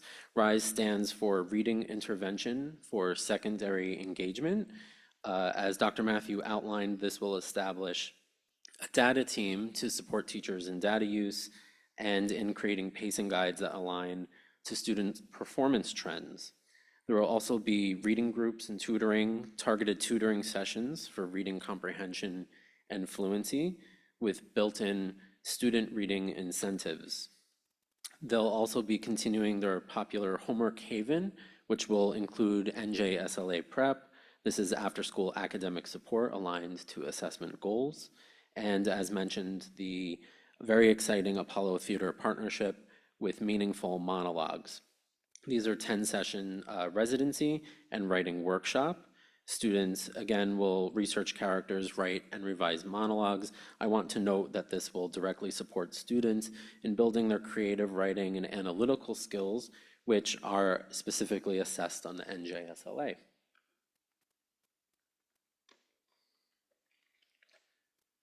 At Dwight Morrow High School, they have implemented the Linkit benchmark assessments, which ensure that the high school benchmarks are fully aligned to the New Jersey Student Learning Assessment. Linkit will also be used to analyze standards and provide a tailored, individualized instruction that's based on student needs. We are also implementing community time data conversations in which administrators will be holding data conversations with teachers during their community time to focus on interpreting and disaggregating data to inform instructional decisions and improve student outcomes. And there are many district-wide intervention supports taking place as well for our Tier 2 small group instruction, coaching and modeling for teachers to deliver targeted instruction, data-driven small group lessons in math and ELA, implementation of individualized iReady learning paths, that's both in ELA and math daily. For our Tier 3 students in math and ELA, we have interventionists providing intensive individualized support for our most at-risk students. There is ongoing monthly professional development district-wide K-12 with a focus on math instruction and PSYOP training for our MLL students. We have implemented pacing guide creation K-12, strengthening our curriculum alignment across grade levels. We have implemented the RACES writing strategy, which helps to enhance student performance on the research simulation tasks and literary analysis tasks on the NJSLA. And the Math Constructed Response Initiative, which includes monthly district-wide K-12 focus on problem solving and reasoning. Not included here is also our newest initiative, the Mission SOAR to Success, which we're very excited about, which is a district-wide initiative supporting students to make measurable gains on the NJSLA by engaging in daily literacy, numeracy, and reflective writing habits aligned with the New Jersey Student Learning Standards. Thank you.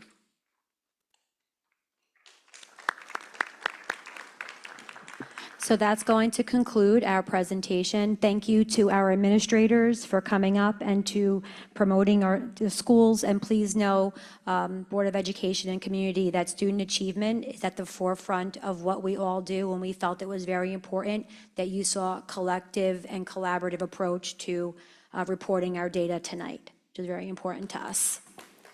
And if the principals, if you can join me up here for our questions. Thank you. Okay, so we're gonna try this process, see how it works. I know there's some objection, but everyone will have an opportunity to ask the questions that they want. This will give an opportunity for other board members as well who may have the same question and ask it. So, David, I'm more than happy to recognize you first. Do you want to go first? People have accused me of taking. No one accused you of anything. Okay. Be humble and Elise, go would you after like to someone go? else. Karen, we'll go this way. Karen, do you have any questions or comments regarding the presentation? Jason, okay, Jason, thank you. Go Can I ask ahead. you something? Since we are gonna try this new 3 minutes, time limit per board member, is that include the answers that we're gonna get? Because one question might take 2 minutes and then we're gonna run out of time. We're going to try to do three minutes of question and answer. We're going to do more than one round, so it's not just 3 minutes. But we're wasting time. Go ahead, ask your question. Let's try and see how it goes. I just wanted to clarify, that's all, before I ask my question. Ask your question. Go ahead. You don't have a question. Okay, Edith, thank you. We're debating about how long we're going to ask questions, and no one wants to ask a question. So Edith, please. So first of all, thank you all so much for the information, very well prepared and presented. Appreciate the effort. My question actually is, I understand that all of our students in district take NJSLA. What about the students that we send out of district? Do they, I believe they do. Are they included in this report? Yes. Okay, that's interesting and important to note because the learning needs are very different for that population of student. Is there a way to pull that information out separately? Because I think that tells a very different story if those students are not included in this report. Yes, we can definitely do that. Thank you. Okay. I'll go. Rachel, yeah, go ahead, Rachel. Ronique, I'll recognize you after Rachel. Please, go ahead, Rachel. Thank you, Bill. Thank you to all the principals and the academic team and Dr. Hazelton for putting together the info. We've talked a lot about, I know that all of you here have heard me talk a lot about academic standards, so I'll agree with David here that they're really, this is one of the most important things. At least for me, I see this as, for me, as one of the most important reasons I'm here, because I want to know see how the students are achieving their academic success. They're with us in the schools, right, for more hours than they're often with their parents at home, right? So thank you for making the presentation. I want to, just to give, for full transparency, I think that so many of the scores have gone down, right? So many of the, to be precise, the scores for at or exceeding expectations, right? So many of those numbers have gone down, not all of them, but so many have gone down. And I would say that I think that it would be very helpful moving forward, because I know there's a lot of great things you're doing moving forward. And Dr. Scaramella, thank you. I sent you a bunch of questions. I sent it to all the board members to make sure they all had it, because you gave such a thorough answer. And I'm going to probably cover a couple of those in my questions today. So thank you so much for answering those. But it seems like you're doing so much that is only being implemented this year, right? So it's not going to be reflected in these scores, because these scores, so that the public understands, because I know it's helpful for me to understand, these scores reflect tests that were given last year, right? So that at the end of 2025 academic year, and now we're in the 2025-26 academic year. So there's a whole, I discovered from your answers, Dr. Scaramella, that there's a whole lot of things that we're doing to address it this year. So my expectation when I see a lot of these scores, and I'm just going to be perfectly transparent and blunt, because I usually am, I think that a lot of them went down, and it was very disappointing to see. But I'm encouraged because of all the things that you told me, which I hope you can actually, I don't really know how to speak about such a huge topic with so many details in such short amount of time, but that's the question I think I want to ask. If you could, and maybe it's in the context of this, which we only received today, this mission Soar to Success, right, which nobody spoke about, correct? Can you explain how we're making sure, how we're improving, how much the students are exposed to the test, right? Because you said that they're being given more exposure to the test format, right? So give us some sort of idea. Is it double the amount of time? Is it 2 hours versus 10 hours? Give us an idea of how much more the students are being exposed to the test this year. and the alignment of the curriculum, right? Because you guys identified that there were things that they weren't learning before the test. So I'd like to know exact that. And if you could speak to the SOAR to success, because this is what I want to hear. These are the things you guys are doing to improve the academics. With all due respect, and I'm just going to take an extra 10 seconds to finish this point, sorry. You guys said a lot of cool programs like Apollo and Gaga and things like that. But if those don't align to the NJSLA, the standards that are being tested in the NJSLA, right? With all due respect, I personally didn't want to hear about it because we're hearing about the NJSLA scores. We know there's a million cool things the kids do in school. There's a million amazing things like vocational stuff in the high school and things that they do for the clubs, everything. But I was actually disappointed to see that in this presentation because I don't want to see anything. I only want to know about it if it aligns to the NJSLA. So if it does, if you could clarify that, please. So I'll just jump in. Two things I would say is when you look at the scores that are going down, because I noticed this when I did a deep dive with my data, and I'd be more than happy to give you, because I printed out notes to track these trends. You have to also look at the difference in population, right? If you look, those numbers go up and down. So when we receive 30 extra students, those are students that we're getting, some may be new to the country, some may be coming from out of state. Those are going to impact your scores. So what I did with my school, I did a 3-year longitudinal look. And what I saw was, if I were to compare my 7th graders from 2022, specifically my 7th grade ELA, we actually had an 11% increase in proficiency. But you have to take into account, and you guys have those enrollment changes, whether you get kids or you lose kids, it's going to impact your scores. It's not apples versus apples.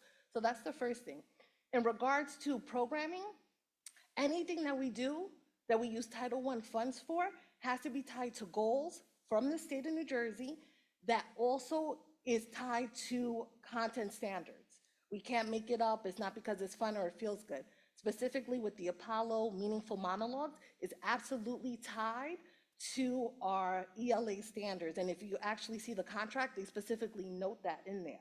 The same thing with the RISE grant. The RISE grant is from the DOE, and there's very specific things that we had to agree to get that grant, using Scarborough's reading rope, right? Specific reading groups. A lot of the stuff that I mentioned was part of the reason why we got that grant, because that was the expectation. So everything that we do is always aligned to not only the standards, but expectations from the DOE. And in our Title I, our goals specifically outline that, and we have to give 3 goals, 1 for ELA, 1 for math, and then 1 for culture and climate. And every activity and every funding stream is tied to those things. And if you That's need, great. And if you need us to flesh that out or to show you those documents, we're more than happy to. And I think it's also important to note, so the first year, so this is my 3rd year in district. The first year I inherited the NJSLA scores. So when we presented in September and October, I wasn't here for the year before. So the first year that we were here, we had to adopt an ELA program, we had to adopt a health program and a social studies program and K-8. So the focus was always to get kids ready and prepared for a test, but we also were in a situation where we didn't have programming to support curriculum. We also had to do a complete overhaul K-12, ELA, and math standards within our curriculum. So we were really building the plane while it was in the air. So this truly, now that then we had to adopt a math program. We still have to adopt a science program. This wasn't a well-oiled machine.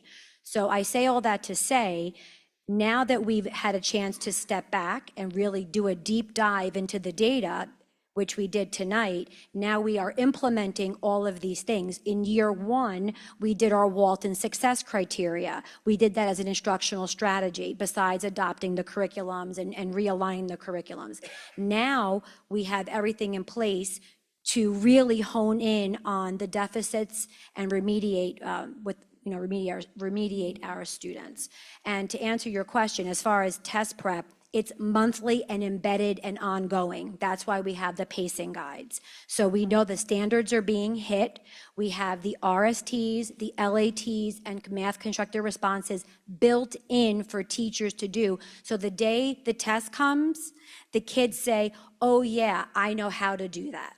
And also diving deeper within all of our writing and our reading, because as I had said, we do things very surface. Now we have to get them to go deeper and be able to do multi-step.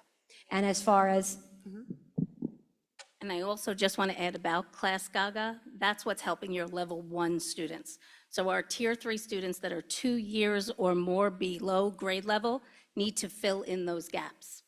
And that's what that kind of instruction does. So we're always moving towards the goal of passing the NJSLA, no matter what level they're on. Ronique? Thank you. Yeah, sorry, thank you. If any or all of the principals could just briefly describe what does doing a data dive look for you in your buildings with your teachers? That's a great question. So one of the things that that I did last year in conjunction with the curriculum and instruction team is to look at the time that teachers had to actually do that. And at the high school level, there was no time. So we adjusted the schedule. We implemented a community period during the day. So now that we have the data, this is the forum where supervisors and administrators are going to be leading these data talks with teachers. With Linked, we just administered that assessment, which gives us a better look at where the students are right now and what work we need to get them to pass the test. So this is all the information that we're looking at now so that our teachers know what questions are aligned to what standards. And what the great thing about Link is that it actually tells you and gives you interventions based on the questions that the students took. So theoretically, every student is going to have a tiered intervention for them specifically, and then we're going to be able to work backwards and say, okay, you missed these 3 questions, here's some work, and here's what you missed. So those are the kinds of intentional talks that we have to have with our staff and our students, because the students are the owners of this information. So we have to let them know where they are and how we can help them get to where we need them to be. So that's how data conversations happen in the school. Additionally, over the summer, the CNI team gave us the information per teacher and their scores per student. So we shared that information with teachers as well and started the conversation with that. So that started a conversation early September, and now we're shifting to a conversation of the data that we have now from Linked and working our way backwards. If I could just add, at our last faculty meetings, all of the staffs looked at the evidence statements that Dr. Scamardella talked about, and we took a deep dive into that, and they got into grade level teams, and that followed up within their PLC meetings.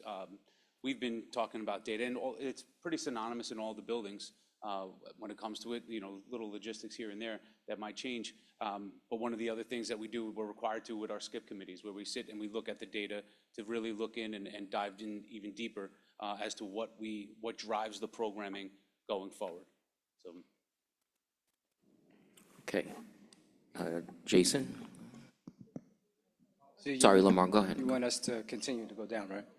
So some of what you hear is consistent across all schools, but very specifically at Greco, one of the things that we did was a recalibration around who was responsible for understanding and being able to share out data. So that recalibration in a distributive leadership model means that in these PLCs and these data talks and all these opportunities for us to really dissect data also includes responsibility being shifted from it being something heady and from on top and that flows down to something that now is on the level that was parallel that we all have to share and go forward. So that recalibration, I believe, is very important for you to hear us say as well this evening. So at the middle school, our staff is really lucky that in our schedule, every teacher has common planning time that is grade level and based off of teams. So they have time built into their schedule. That is their duty to meet and to discuss data. With the coaches from the curriculum office, they have been meeting with those teams to look at data. We gave them all of their individual students' data so they know who is in approaching, who's exceeding, who's meeting. So that way they can start looking at how they can change their instruction to target what those skills those students need. Additionally, in our Title I funding, we built in funding to do training for 25 teachers after school to pay them, so that way they can get trained on how to pull their own data, so that it doesn't just happen when we give it to you, but you have the access and the capability to consistently pull data. In addition, the RISE grant allows us to have an actual data team in our building, so we're consistently pulling data, not just for NJSLA, but for every assessment they take. iReady, science, old, new stuff. And so one of the things we're doing is we're not just looking at trends from last year, we're looking at trends that you've been doing for the past 2-3 years to see where you're growing.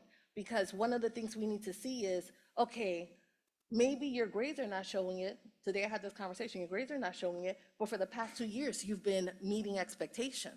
So then what do we need to do to push you? Maybe you're a student that you actually can handle honors. So that is the decisions that we're making. It's not based off of, do we like you? It's really about specifically, what does the data tell us about each and every student? And personalizing an education plan for all students and giving our teachers the capacity to do that. Okay, Jason? Sure. So I want to share something. I remember when I was going to school many years ago, I could be in the best school, I can be in the worst school, but education comes from home as well, you know, from parents. I remember my mom being my second teacher, being there every night, helping me an hour, 2 hours doing the homework, pushing me to do the homework, helping me to get all the classes through. And as a parent, that's what I try to educate my sons, you know. The school can give us as many resources we want, but if we as a parent don't put the effort and the time to teach our kids or to push our kids to do something better, so, you know, we're not gonna get nowhere.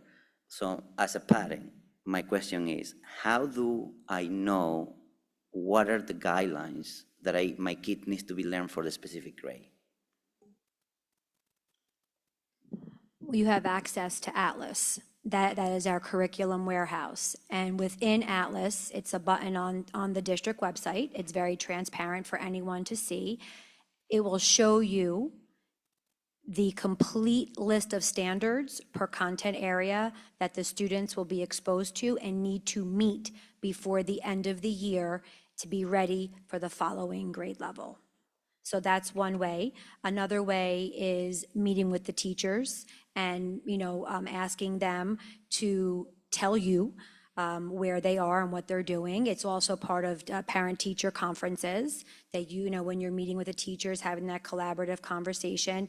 It's reaching out to the curriculum team if you have any questions with that. But if you really want to know what is to be learned in that grade level, it is all through the standards and the curriculum.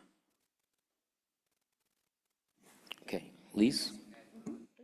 I'd also like to add that this is an awesome opportunity for you to have a real good handle over the Genesis portal, where all of your children's grades and all of the progress reports are all going to be posted. In addition to that, we have a brand new platform that's growing throughout our school district, Seesaw. And so now where we have all of this increased opportunity to know specifically what's going on in classrooms and in schools, we should take advantage of them and master these platforms that were specifically designed to meet that need.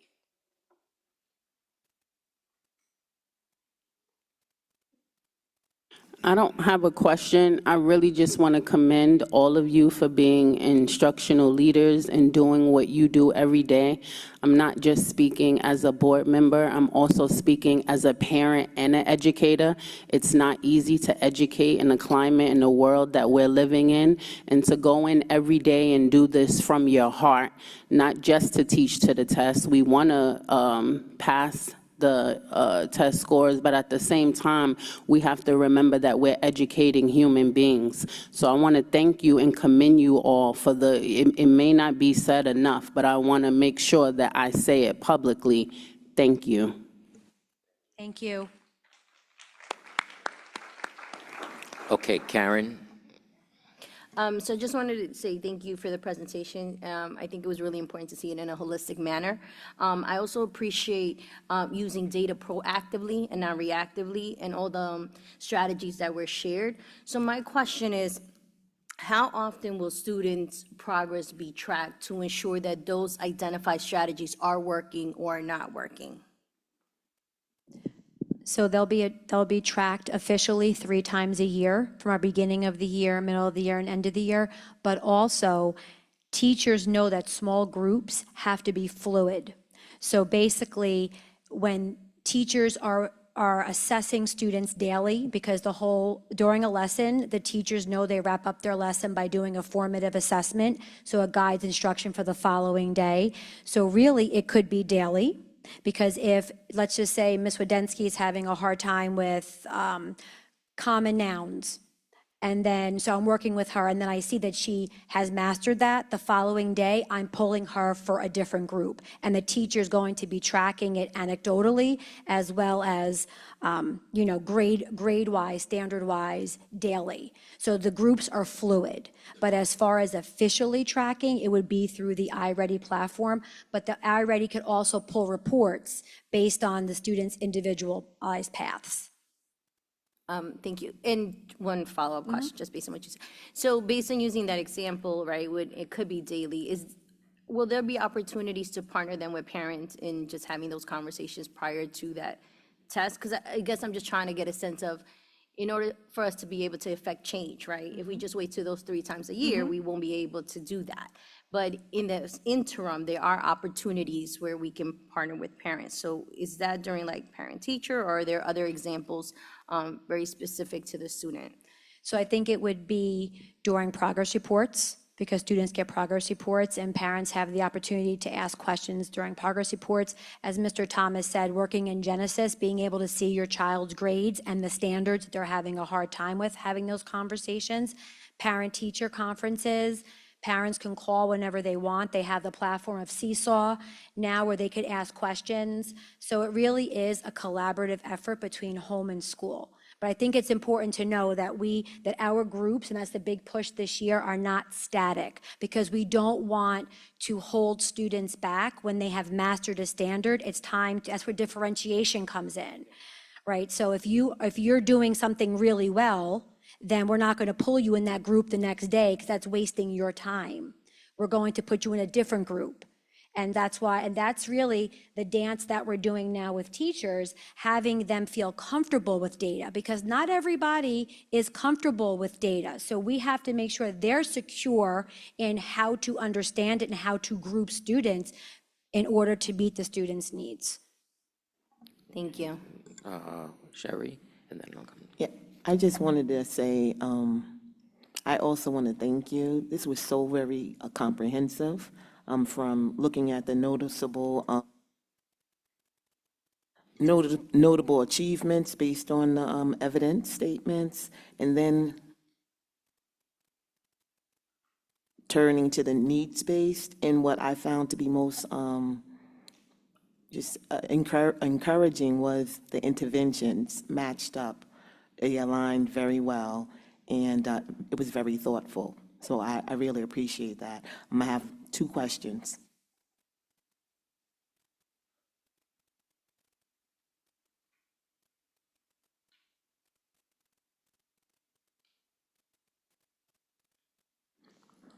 Dr. Matthews, she mentioned that at her building, she has built-in opportunities for teachers to meet, vertical meetings, et cetera.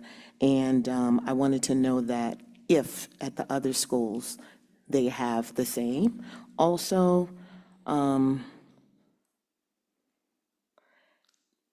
you mentioned, are there, data teams, intervention team, okay. I wanted to also ask if there were intervention teams at each school as well. And I wanted to request, because I'm a visual person, I like looking at information, and I need a little bit of time to process what I heard. I want to go back and read. So I wanted to see if your notes, everyone would be willing to give us your notes of what you talked about, because it was very thoughtful, what you talked about as far as the interventions and the programs, things that you're doing, and I'd want to have more questions maybe later. Thank you. So to answer the first question, one of the things that we did in year one, besides adopting a new health, social studies, and ELA K-8, is that we had to take apart the elementary schedules. They were not in compliance with state regulation. And that was something that we did as a team the first 2 months of school. So with that, we built in common planning. So every teacher pre-K through 6 has common planning where they're able to meet with coaches, meet as a team, meet with administrators, meet with the curriculum team or anyone else that wants to meet to talk about vertical strategies. So that is built into all the schedules. Dr. Matthews has something called team time at her school, and Mr. Osoria has something called community time at his school. So all teachers have the opportunity to meet during the same period a day to discuss anything that is important with regards to children. So that's, I know, Osorio, what about Thomas and all the schools there, Yeah, right? so Quarles, Greco, and McLeod all have common planning time. They're on a 6-day schedule, and they have common planning twice in that 6-day schedule. Thank you. Okay, we have to extend, it's 10 o'clock. Can I have a motion to extend 30 minutes? So moved. Second. Okay, roll call, please. Oh, yeah. Mr. Flores? Yes. Dr. Banks? Yes. Ms. Wiggins? Yes. Ms. Hicks? Yes. Mr. Matthews? Yes. Ms. Haber? Yes. Ms. Banks Watson? Yes. Ms. Rivera? Yes. Mr. Feinstein? Yes, okay. David? I just had one, I wanted to answer the intervention question if I could. So at Greco, there are 2 intervention teachers, one for math, one for ELA. At McLeod, there's a math and ELA intervention teacher too. And Dr. Matthews has a reading and a math intervention teacher in her building as well. And then there's an instructional coach at Quarles, instructional coach at Greco, one at McLeod. We have one at JDMS, and we have 2 at the high school. There was one other question it just left me. Sherry, we're going to I'll have come another back. round, so we're fair to everyone. David? Yeah, I just want to say, first of all, since the new administration has been here, I voted for the administration probably about 95% of the time. So the questions I'm going to ask are not an attack on you personally or the administration, but I'm talking about living in the real world. And I think that we've sugarcoated some of these questions and not addressed what's really going on here. I just have a few questions. What in the statistics for your individual school, what data point most worries you?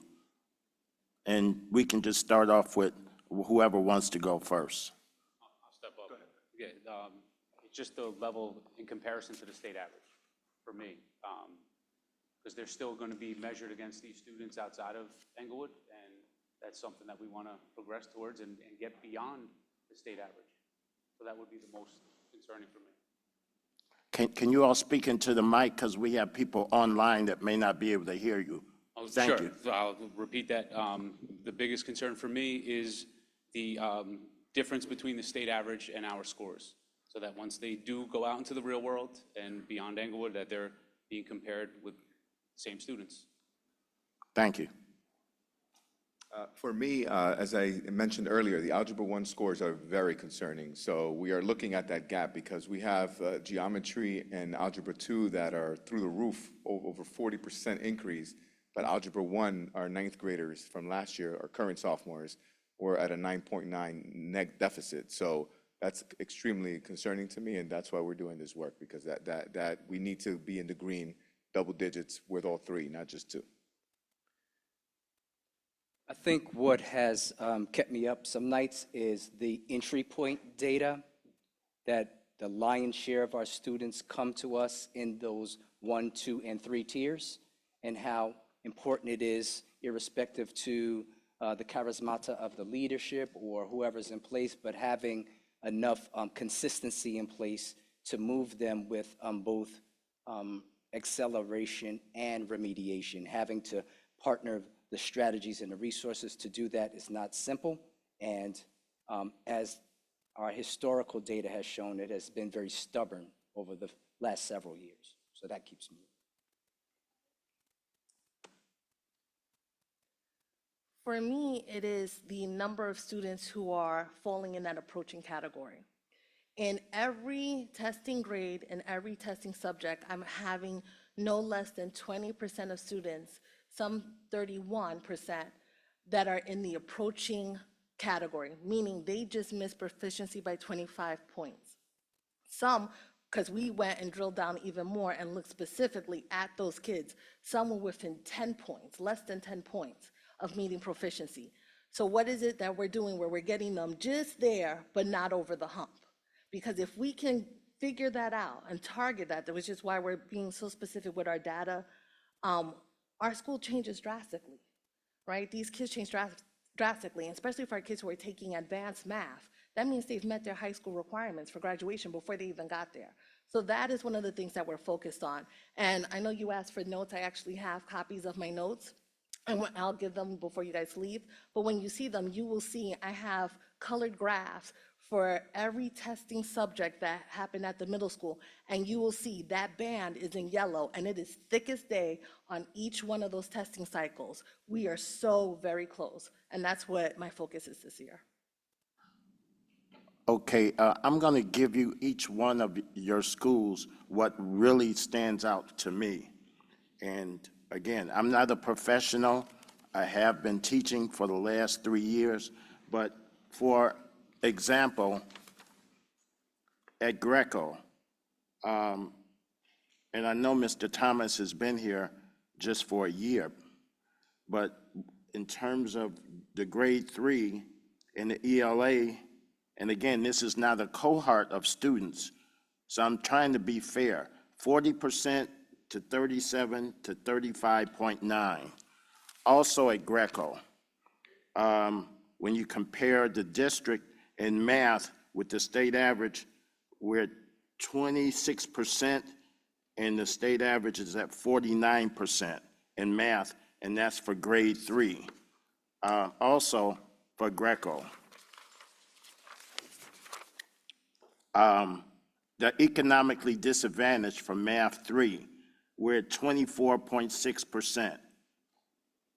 That means 75% of the kids economically disadvantaged are failing. Now, the state terms it differently in euphemism and all that stuff. Hispanic, we're at 27.2%. And for Black, it's 22.1%. I'll just take another minute. In terms of McLeod, and then I have a comment. I may have to come back for the comment. In terms of McLeod, I'm looking at grade 6. Well, actually, let's look at 4, 5, and 6 for math. We're looking at 22% either proficient or advanced proficient. For 5th grade, 20.4%. And for 6th grade, 14% are proficient in math.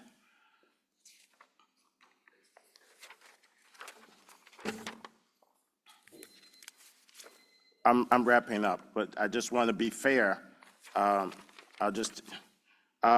we look at, for the economically disadvantaged, 10.3% are either proficient or either highly proficient. 10.3, that means 90% basically failed. Hispanic, 9.4%. Black, 10.5%. And let me just finish Dismas. And then I'll make my comment either now or either when I'm called upon again. But I'm looking at math. 14.9% in the 7th grade and 3.8% are proficient or advanced proficient in the 8th grade. So, and then in science, we're at 6% proficient. or advanced proficient. Now, many of you, I know all of you to a certain extent. Some I've known for years, but like I say, I'm warm and fuzzy, I greet people and I talk, but I think we have to deal with the reality of we have a crisis here. And again, I'm not trying to embarrass anyone. Dr. Hazelton left the room, but I voted for her over 95% of the time. But these numbers, they disturb me. And the reason why is because they go from one school to the next school. You just can't expect someone, and I'm not blaming the middle school, because you can't expect for 8% of 3.8% of the people coming out of 8th grade are proficient in math. So you cannot expect for someone to become an engineer or a computer science major, and probably not an accountant. And this has got to be addressed. So I'll hold off. All right. And I'll May I come. ask? I thought you had a question. Okay, I'm going to go because I haven't gone yet. One thing that, well, I should ask if any of you want to respond to that. Or okay. Well, before you, I want to respond because Dr. Hazelton would like to. So before I'll respond first. So as everyone can see that the data, the explanation, and the programs and resources put in place to address this issue, we do not take this issue lightly. I've listened to the board ask some very insightful, important questions. And the one question or statement that stood out the most is what I believe as an educator. Your first, Mr. Flores said his second teacher was his mom. I always believe your first teacher is your mother and father. My first teacher has always been my mother and father. And since I started working here back in June 2023, the one thing that I started was to reach out to the community with a series of parent engagement nights. We started with the Algebra Project. Then we had parent universities. And I can probably tick off those numbers. We had 3 documentary screenings, The Right to Read, to focus on the crisis of literacy in America. We had to hold 2 different screenings. The following year, we had Counted Out here at Greco, and we had students on the panel, and Mr. Matthews, you were on that panel where we discussed the math literacy crisis in this country. During each of these events, we had open registration where parents and caregivers registered, and some of those events approached 100% registrants. The night of those events, the administrators outnumbered the parents. In all of those community engagements that I mentioned, The Right to Read, Counted Out, Parent University. The last Parent University that we had, not this year, but last year, maybe 20 parents showed up, if that. And we have offered it on different nights of the week. We have provided babysitting services. We have provided food, which most of the administrators, we end up taking the food home. Our last event at the Cyber Cafe, we had an activity of building vision boards to describe an outline and discuss a portrait of a graduate. Invited parents, Ms. Barnes, head of our PTA. It was a wonderful event. You were there. And we talked about what needed to happen, not only in the classroom, but what needs to happen at home. I am not putting blame anywhere. I'm making a comment that this is a community effort.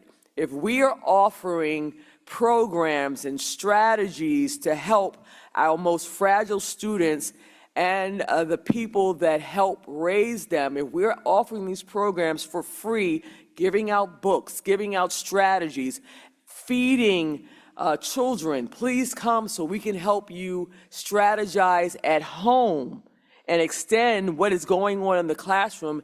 And if you don't show up, you make the struggle and battle much harder for us. That's one component, and I wanted to address Mr. Matthews and Mr. Flores. We can't do this alone. This audience should be packed with parents and caregivers, as all the people we saw on Tuesday at the wonderful Hispanic Heritage celebration, we should see those parents at our parent universities. And when we talk about the illiteracy crisis in America, and when we're giving out free books, and we're giving out free resources that go back to the closet because maybe 5 parents showed up, Algebra Project is a phenomenal program. We have 4 each year, and maybe 10 parents, and the same 10 parents show up session after session. Dr. Matthew. So I just handed you guys my notes. These are the actual graphs from Linkit that show the individual testing streams, so you can actually see those color-coded bands. The green are proficient, right? Dark green is exceeding, regular green is met. The yellow is the approaching students. Specifically for math, you were right. General education math students were single digits proficient. But what you left out of that was 51 students, 1/3 of my entire 8th grade class, took high school level math. 51 students took high school level math. My geometry kids, 91% proficient out the gate. First time we've ever offered that test.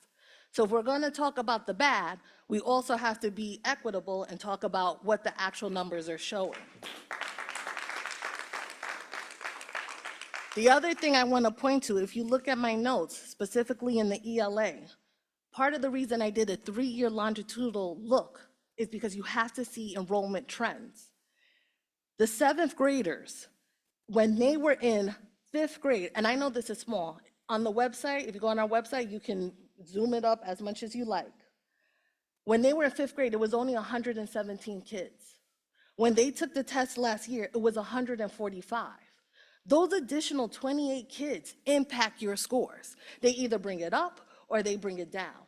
And so we have to take into account for that. Now, we can drill as deep in the data as you want to tell you exactly who rose and who didn't. But if you even just look at the color coding, from in 2022, only 2 kids, because in that bottom ring, it tells you the exact number of students, only 2 kids were exceeding. Last year, it was 16. Percentage-wise, that's a 700% increase. So there is growth. And if you look at our school report card on the DOE website, we always meet growth. And we've been meeting it for the past 3 years because the dial is moving. Is it where we want it to be? Absolutely not. But we are so close. And that's why when you look at these yellow bands, those are your kids who are right on the cusp. And that's who we're all targeting. So when you drill down, unfortunately, this presentation doesn't allow you to get this drill down, but this is why you need this part, because this is the work that we're doing in each of our schools to target those kids, because we're not a failing school. We're a school on the rise. Thank you. Okay. So I have a question. I actually compared the benchmark assessment from end of year. And I asked this question, I think, each year that we have the NJSLA presentation. Because what I can't wrap my head around, well, let me ask my one question first. Is the content of the benchmark assessment at the same level as NJSLA? That's the first And question. I knew you were going to ask that question. I forgot my notebook, but I want to tell you what I did. Because of that, I believe that last year's HMH growth measure, which we were using, did not align. Now that we are using iReady benchmark assessments, the scores that I plotted between 3rd grade and then this year's 4th grade are almost exact. So that tells me that the iReady benchmark assessment is more aligned than the HMH growth measure we were Okay, so using. then that explains So when we I'm should be looking able to at predict it. the end of year scores from HMH, we made, as we always do, significantly improvements throughout the year, from beginning of the year to end of year, and then we get the NJSLA, which looks we different. assumed, which you know what happens when you assume, that they were aligned and they weren't. So at least that So it we finally fixed- explains the Yes. discrepancy. So we fixed that with the assessment change. And I can also say that there was something else I was going to say when you said it. The prediction of now we will be able to predict what, by the middle of the year, what our NJSLA data should look like. And it's also important to note that the NJSLA is changing. So Yes. it will now become an adaptive test, which better aligns to our new benchmark assessment. So Thank you for that. That's very helpful. And then the second question I have is, how are you using this information? I know you can drill down to the individual student and what classes they're in. How are you using this information to identify professional development or additional resources that a specific maybe teacher may need? If you're looking at the classes throughout the grades, there may be teachers that have a lot of students excelling or improving, and other teachers that may not, that they could use some additional help or support from their a colleague or through the curriculum department. I'm curious, how are you using this information to provide additional resources and support and training for the teachers? So I think the instructional coach plays a huge part in this. So when the coach comes in, so a teacher can make an appointment with a coach and say, you know what, my kids are doing really well in standard OA, which is addition and subtraction on the elementary level. The coach, but they're really struggling in NF, which is fractions. So the coach can come in and model a lesson, bring resources in, and help that teacher provide those students with that particular standard. Because the last thing we want, this is not a one-size-fits-all. That's why we do differentiation. We also have PLCs, professional learning communities, that are led by the curriculum office as well as teacher-led. So that's another opportunity for the coach and the curriculum team to come in and give PD to teachers on specific items. So we're doing a lot, and then common planning is the same thing. And we also have the intervention teachers that are pushing into classrooms as well. So what happens is during the small group time, an intervention teacher pulls a group to work on a standard, while someone else, the teacher's pulling a different group. So we are kind of juggling that all day long. And are you looking year over year on how teachers are improving because of the support that you're providing? Well, that all comes with the evaluation. So yes, so this particular summer, as one of the principals mentioned, the activity that we did at the admin retreat is that we polled teachers' summative score and class performance. And we really looked at that. And then the principals held individual meetings with every single teacher to share that information with them. So we are able to track teacher performance and class performance and kind of fill in the gaps. So we started that. And then also one thing I wanted to mention is that when it comes to NJSLA scores, teachers are meeting with their students individually to have conferences to go over their performance and do goal setting. And that's something that is different this year as well.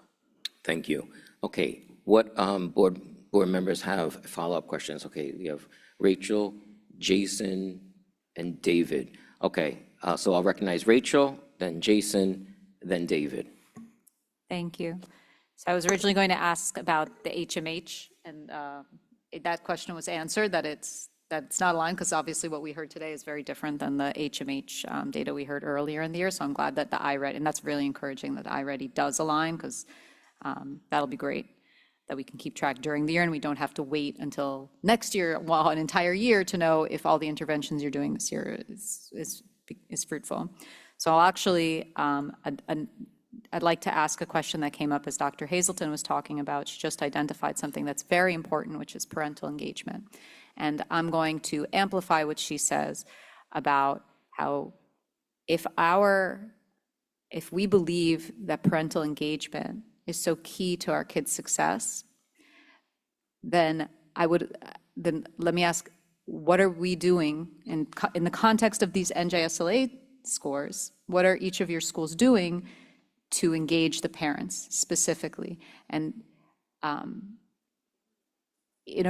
just want to say that if what we're offering, the customer's always right. It's their kids, it's their money, it's their time.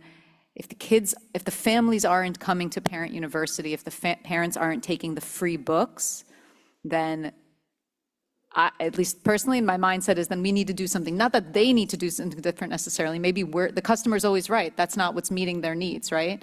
So it is a really important part of every kid's success and every school's success. So I'd love to hear from you guys in the context of these NJSLA scores.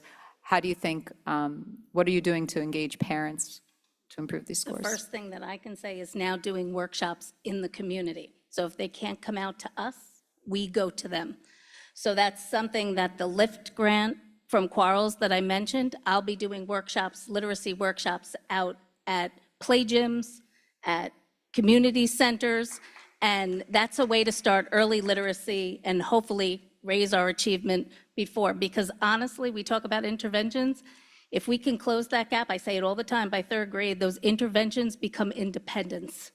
And then we change our entire district. So that's why I'm going to start at that early literacy level.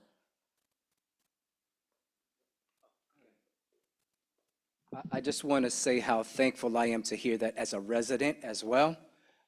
For 20 years, it's about 21 years ago, David, I'm wondering if you remember this, we created something called EPSD at the Center, where we partnered with King Gardens, Westmore Gardens, Rock Creek, Park View, and we went into those spaces and we promised 3 very specific things: that we would start and end on time, that we would offer food since you are sacrificing your time to be with us, and we would bring someone from the district or related to our issue so that they can see that they're on our turf and that they are going to hear us firsthand. So to hear that is amazingly, incredibly inspiring. I need to also say that pockets of that have existed the entire time. This is just a more concerted effort with some resources behind it. But in addition to that, I would also say that whenever we have the customer in-house, we capitalize on those moments, whether it be book fair, whether it be back to school, whether it be assemblies. If you ever notice, especially in our school, there are tons of vendors and people here to engage parents every single time they enter into our building.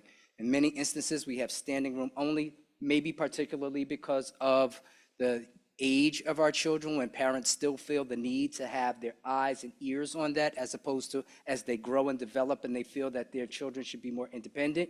What I would say to you is that maybe some of this is invisible to you, but we do a very good job at engaging parents when we have them.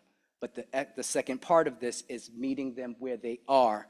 And sometimes that requires that additional step that we are now hearing in this forum, that requires resources and requires people who have relationships to be able to go in there and make that possible. So when we have them, best believe we do everything in our power to not let them go without meeting a need. But in addition to that, we are also expanding through these new platforms as well. So please, hey, I just want to say this from the heart. At the end of the day, there's not a person behind me who is not working 150%, sometimes past their own capacity. No one here goes home with energy. We all go home drained because we leave everything here in these schools, and then some. So I just want to just double down on saying, in the midst of hearing even our frustrations, we appreciate it, because now you can also get a glimpse of what we, being armed with data and with these relationships and with this historical data and all of these opportunities, you can kind of get an idea of what it is to be us in a small sense. So we're never, ever going to be like, hey, we don't appreciate your frustration or the pointed questions, because we live for that, to make our jobs more effective, because our purpose and our calling here is to ensure that the next generation are indeed problem solvers and critical thinkers. So please keep that in mind. Tough act to follow it. I hate speaking after Mr. Thomas. Never do that. I don't recommend it. But for us at McLeod, it's all about accessibility. And We like to do it in the informal way as well as the formal way. We had our town hall meeting that was standing room only, our back to school night, parent teacher conferences.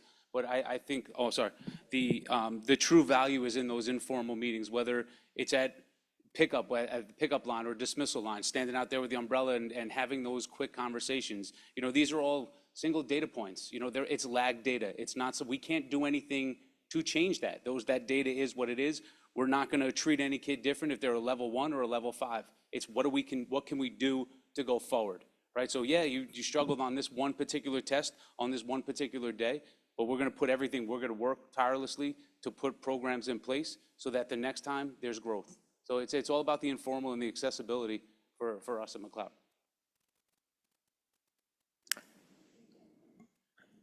So at the high school, it's a little different. We don't expect parents to do Algebra 2 because it's a very difficult subject. But what we do need the engagement is that when you need the help, reach out to us. We have tutoring platforms that are available 24/7 for our students. So we're taking the work out of our customers, right? We're giving you another venue to be able to have tutoring. You have tutoring after school. So what I need from the parents is to let us know what you need, because we can't go to your homes. I wish I can go to 1,000 homes and speak to every single parent, but we can't engage them at that level. So what we do need is to take advantage of the tools, take advantage of Genesis.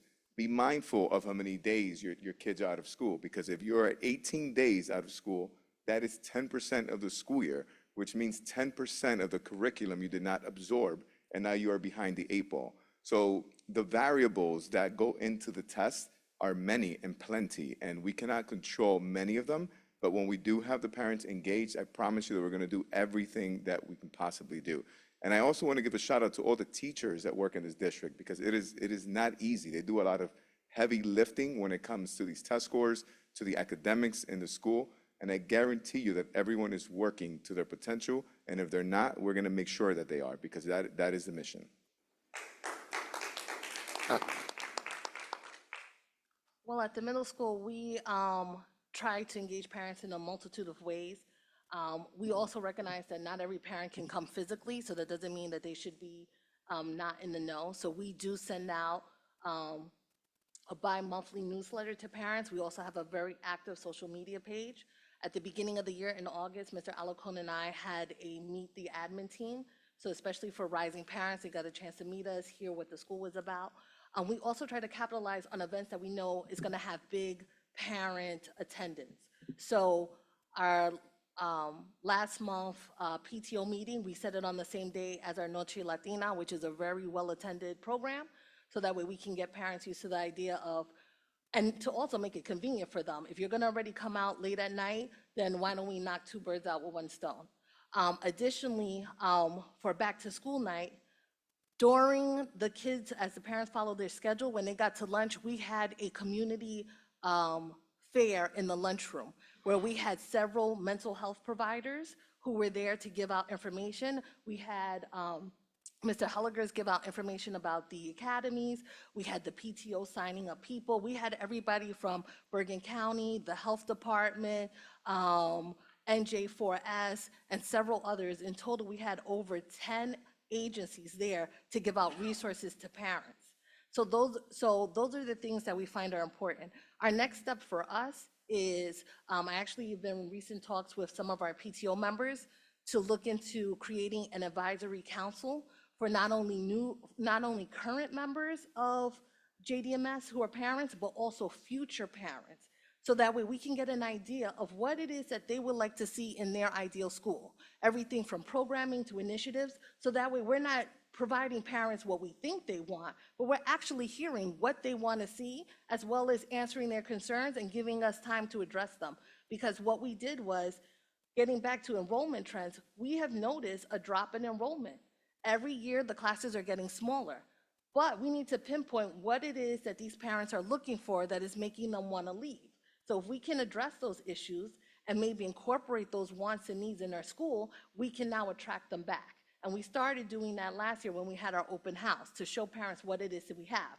But now it's not just about showing what we have, but also catering to your needs and hearing what you want. And we will extend that also with our culture and climate by actually surveying our parents to see what's working, what's not working, and what are their needs and wants. Because as you said, The parents and the kids are the customers. And so we need to make sure we're producing a good product, but we're also meeting their needs. Okay, I don't know where we're at. Sorry, I had to step out. Rachel, I had recognized you. Did you ask your question, Jason?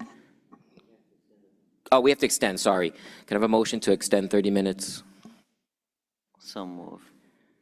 Second, roll call, please. Mr. Flores? Yes. Dr. Banks? No. Ms. Wiggins? Yes. Ms. Hicks? Yes. Mr. Matthews? Yes. Ms. Haber? Yes. Ms. Banks Watson? Yes. Ms. Rivera? Yes. Mr. Feinstein? Yes. Okay, Motion Jason, passes. David, and then Karen, did you have a second round question? Okay. Go ahead, Jason. Mine is a comment and a question, and that's it. Thank you, Dr. Hazelton, for pointing that out. So what I wanted to say before is that education comes from family. If the family, and that's a shout out for the entire community, we as a parent cannot expect the school, to just do all the work. We as a parent have to put the effort, we have to put the time, and we have to be behind our kids. We have to make the effort to give our kids the resources and the tools that they need in order to, to succeed. Because we cannot expect just to wake up every morning, send the kid to school, come back to school, go to bed, and then send them back to school, and they're going to do well. No, that's not how it works. And I want to, like Dr. Hazelton said, we have so many events, math night, different events, that there are more administrators and teachers than the community. I mean, it doesn't make sense, especially for the Hispanic community. 2 days ago, we filled this room with 900 people. 900 people. Can now we do that for one of the academics event that we have? We can do that. So let's do that for the entire, just for the community. And I know most of you are new in the position. This is my technically first year officially as a board. I don't like to talk about the past. I don't like to compare about the past. I like to move forward. So how do you see your school under your administrations these same results for the coming year?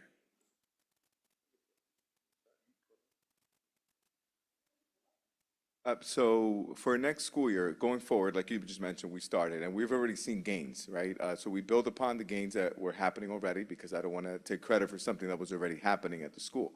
There were already gains there. Now we doubled gains in 1 year in mathematics, and we've implemented different approaches to make sure that our students understand what they're supposed to be and what they're doing, and our teachers are driving those interventions. So what I would like to see, and what my hope is that we hear students talking about this information, have some competition about the test, and making sure that students are engaged in that process. Because we do a lot of talking, and what's missing from this room? Students, the ones that are actually taking the test.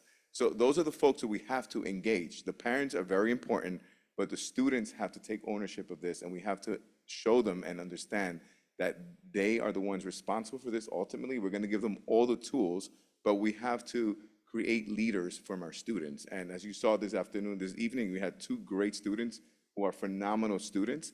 And I also want to point to one other thing, that the numbers are extremely important. But one thing that to me is very important is the human aspect of this, right? During our testing season last year, there was a lot of turmoil, political, a lot of students that were scared because they couldn't even get food. So understand the concept and where we were when students were taking tests, right? We had students that were crying in our offices because their parents were deported. So these are all real things that are happening. We're not just grappling with academics. We go in a classroom and we're trying to change the narrative, but then you got 3 kids crying. So these are the real things that are happening in our schools. We're all working diligently to improve the schools, but we have other factors that also affect this. And I appreciate you bringing up the parent aspect, but there are many more aspects that have to come together for us to flourish as a community. Okay, thank you. David? Yeah, Please start the clock. David, you can start. Yeah, okay. I have 3 questions, and then I have a comment, but I want to try to get my comment in before my 3 minutes. Why is the district losing students? should we expand where we recruit classroom teachers? And what is a reasonable expectation for an increase for each individual school in math? What percentage increase is reasonable for the upcoming year? So when we get these test scores next year at this same time, what is a reasonable increase that we could expect from each individual school in math? So those are 3 questions, and if you finish enough, I want to have my last little comment.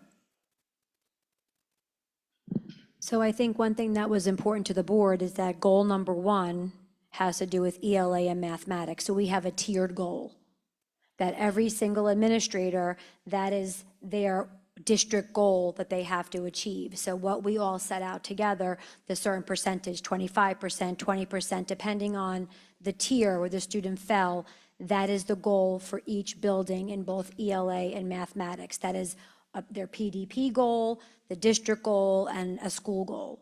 So that is what we are following as per the board's directive. As far as why are we decreasing in enrollment, I think that we had this discussion in cabinet the other day when we were talking about enrollment. I think the political climate, I think a lot of our families are leaving. I think a lot of families are leaving, whether it be voluntarily or involuntarily, and that's something that we're looking more deeply into. I don't remember the third question. Should we expand where we recruit classroom teachers? So I think with Ms. Farias, do you want to take that question? Yes, so I'm always looking for other options, other schools that I can go and recruit, attend job fairs. I know Ms. Rivera also shared a virtual option that I registered for to see if we can do that. We also have a partnership with St. Peter's to also recruit and then also help teachers internally get certifications, and even if they're in aide or any position and that's something they're interested in, and also other schools that are offering discounts as well for staff members that probably want to pursue another certification. So to answer your question, yes, we're also looking at other universities, not just 1 or 2, several. So some of them include Montclair State, William Patterson, Seton Hall was one I attended new this year. Like I mentioned, I'm looking at virtual job fair options. I would also like to do one internal in Englewood so we could have it here. And there's also one that's always done Bergen County. So always looking for other options, and St. Peter's is a new one since we have a partnership with them now this year. Okay, the rest of my, whatever 60 seconds I may have, I just want to express, I think we're losing students, and we've lost students for 3 years in a row because our brand, Coca-Cola has a brand. Englewood School District has a brand, as well as other Bergen County school districts. And we've got to not only publicize the good things that we're doing, but we've got to address very honestly, those areas, particularly academics, where we're falling way short. Even if you just compare us to the statewide average, I'd like to compare us to the Bergen County average. But we've got to be realistic. And I mean, I'll tell you, I got neighbors. I talk to them. I try to recruit everybody I talk to, come to the public school system. I got one neighbor, she homeschools all 3 of her kids. I said, why are you doing this? She's a widow. I said, come to one of our information sessions. I have another neighbor, 3 blocks down the street on Hudson Avenue. Last year he had a sign out, proud parent of a Bergenfield High School student. You don't think I went and talked to him? Around the corner, on Valley View, a proud parent of a Bergen Catholic High School senior. Okay? I met a lady, a single mom in Tenafly. She's black. She goes to my church. And she knew me. I didn't know her. She came up to me and started talking to me. I said, she told me how she moved from Englewood to move to Tenafly. It upset me. She said, I got two boys. One is in elementary school and my older son is in high school, and he just started as a freshman. I wanted to make sure that he got a great education. That's the reality.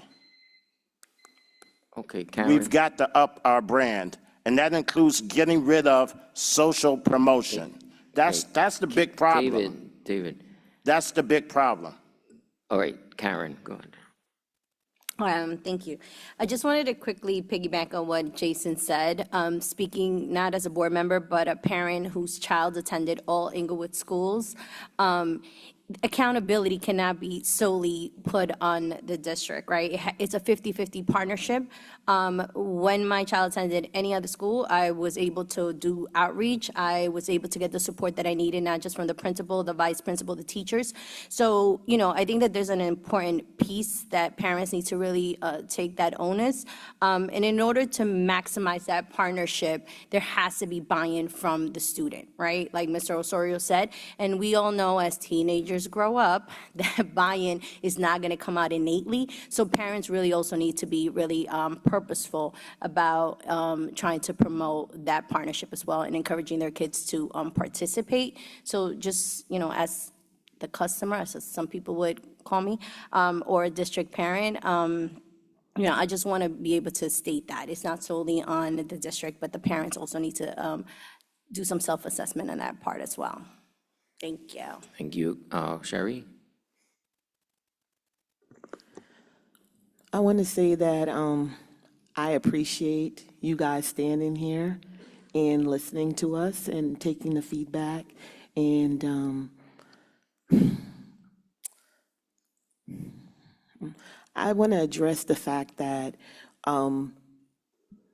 there are some challenges, right? But what I see in the last 3 years is that we are steadily making progress. And the district has had challenges for decades. So to be honest, so there is no way for us to fix something that was broken or very difficult, okay, in a matter of snapping our fingers. I would love to be able to snap my finger and everything be fine and I can compare myself to another school district, but that's not reasonable, and it's actually insanity to continuously every single time talk about other school districts or other towns. I want to talk about this town, and I want to talk about the progress that we are making. I want to say very much so that this is the first time this year, this is a really massive achievement. Someone who knows about education, this is a massive achievement to be able to identify our areas where we have evidence, data, okay, empirical data that came from the state, okay, that talks about the areas that we have strengths in, as well as the areas that we have challenges. And not only that, to come up with strategies and interventions. Because sometimes people, they, talk about, what's wrong and, or talk about what's good. But we actually have some issues, challenges, where we actually now have programming. We have real interventions in every single school, multiple interventions. It is now imperative and important for parents now because we have these interventions. They're posted. This information is available to everyone to read. So now it's on you to go out and look at the programming that we have. We have invested so much money.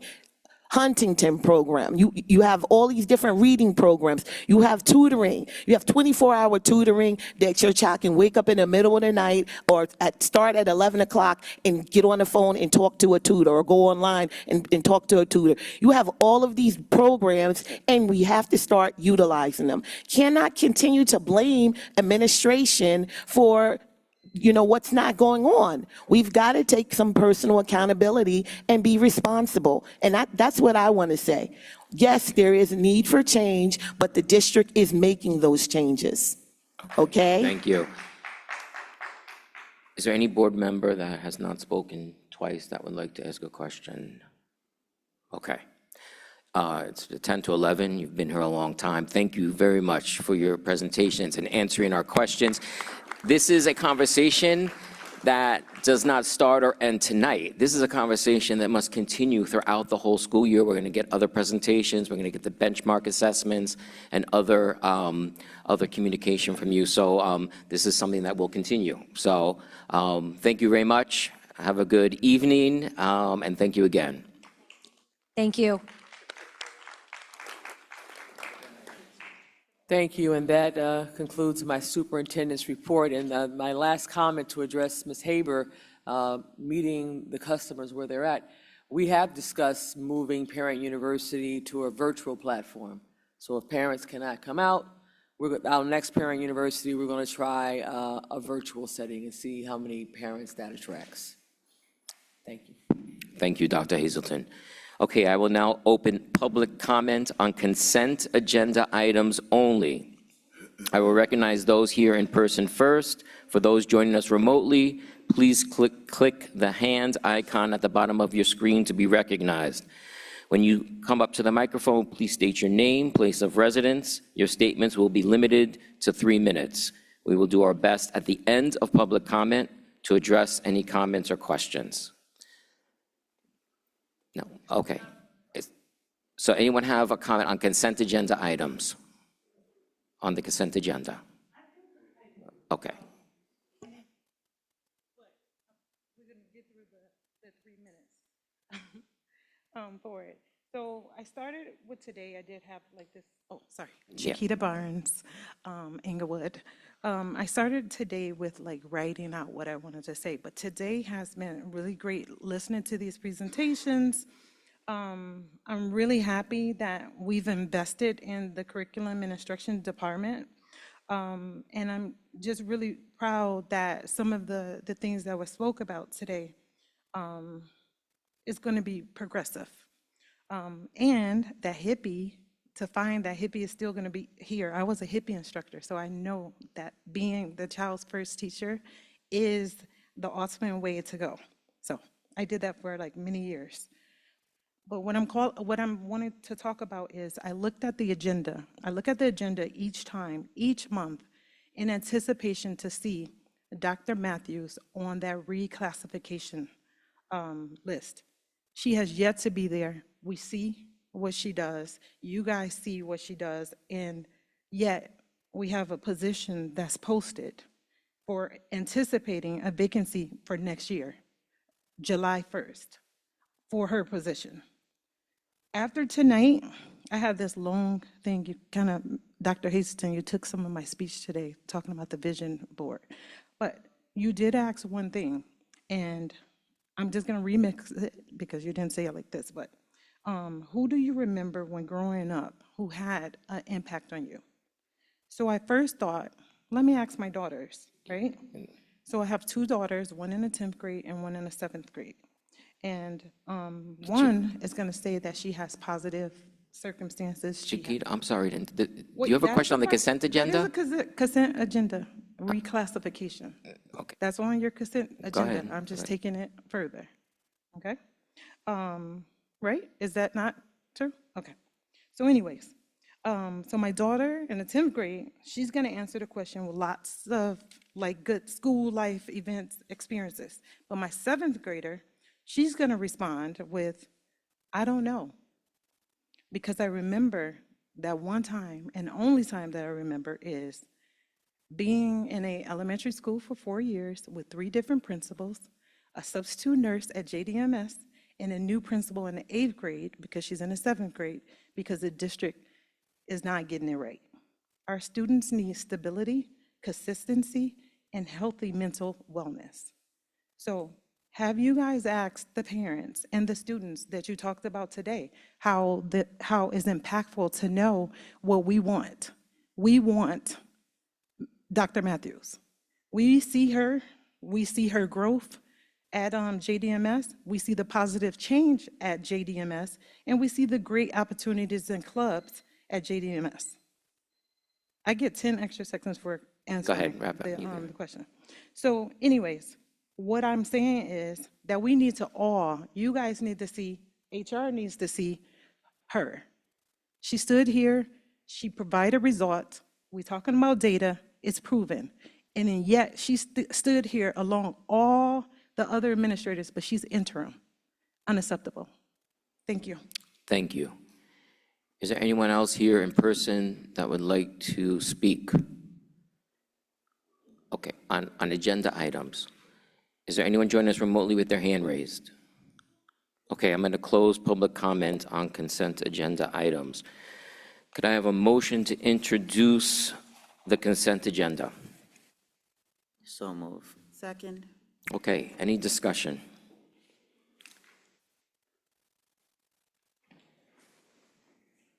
No? Okay. We have a roll call then to approve the consent agenda? Sure. Mr. Flores? Get back to me, please. Okay. Dr. Banks? Yes. Ms. Wiggins? Everything with the exception of 26-F32, approval of bills list, as we just received that yesterday, and also 26P-22. 22. Noted. Ms. Hicks? Yes. Mr. Matthews?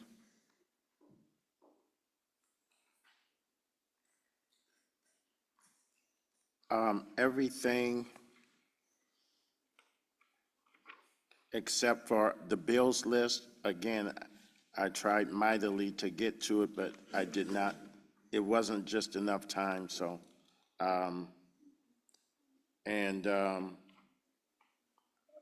Everything else, okay.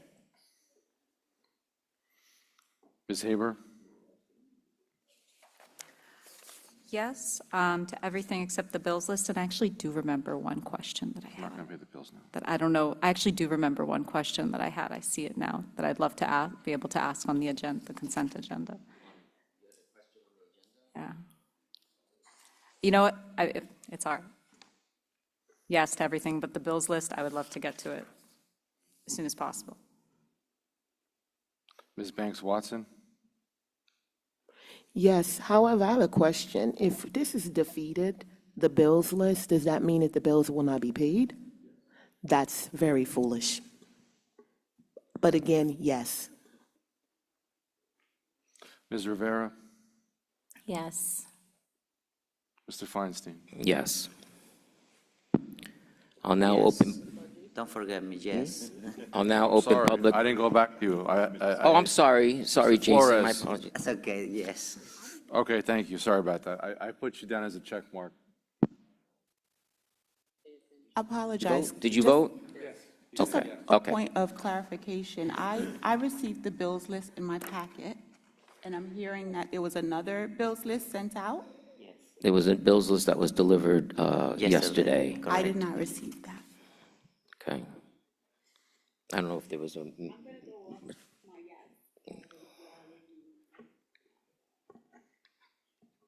Okay. I'll now open public comment on any topic. Please state your name, place of residence. Your comments will be limited to 3 minutes. We'll do our best to respond at the end of public comment. Hi, good evening, everyone. I'm Catherine Sava. I'm at 284 Mary Street, Inglewood, and I am a parent with 2 children in McLeod Elementary. I want to speak tonight regarding the anticipated vacancy of principal at JDMS. We speak a lot about the reputation of EPSD, and the truth is that the stigma's epicenter has been the middle school.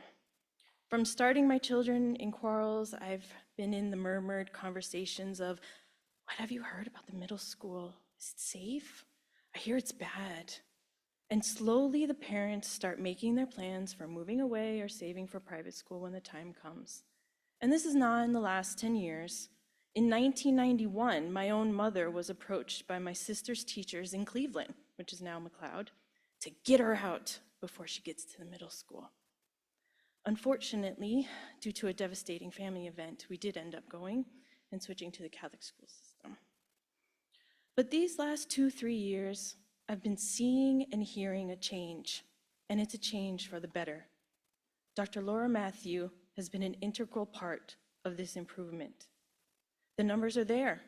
The suspensions are down, the fighting is down, the grades are up.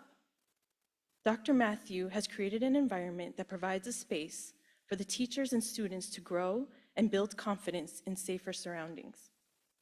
It is not only the internal improvements, but the reputation within the Englewood community, with an open house, holiday markets, paint nights, with the students actively participating and creating these events to encourage stewardship in the middle school. Whether finding grants for ELA remediation, participating in Bomba dance assembly, or turning her car into a mad science lab for trunk or treat, Dr. Matthew is a part of EPSD. She's all in and willing to do the work. Children need consistency, and Dr. Matthew is providing an upward spiral of success. This is what you want to see and encourage in the district. So I implore you, Dr. Hazelton, and board members, to renew the contract of Dr. Laura Matthew as principal of JDMS. Do this for the kids. Show them that they come first, and when something is working, when someone is putting in the hard work it takes to move that rock up the hill, that this district will be there to help them along the way. Thank you very much. Thank you. Is there anyone else here? Oh, okay.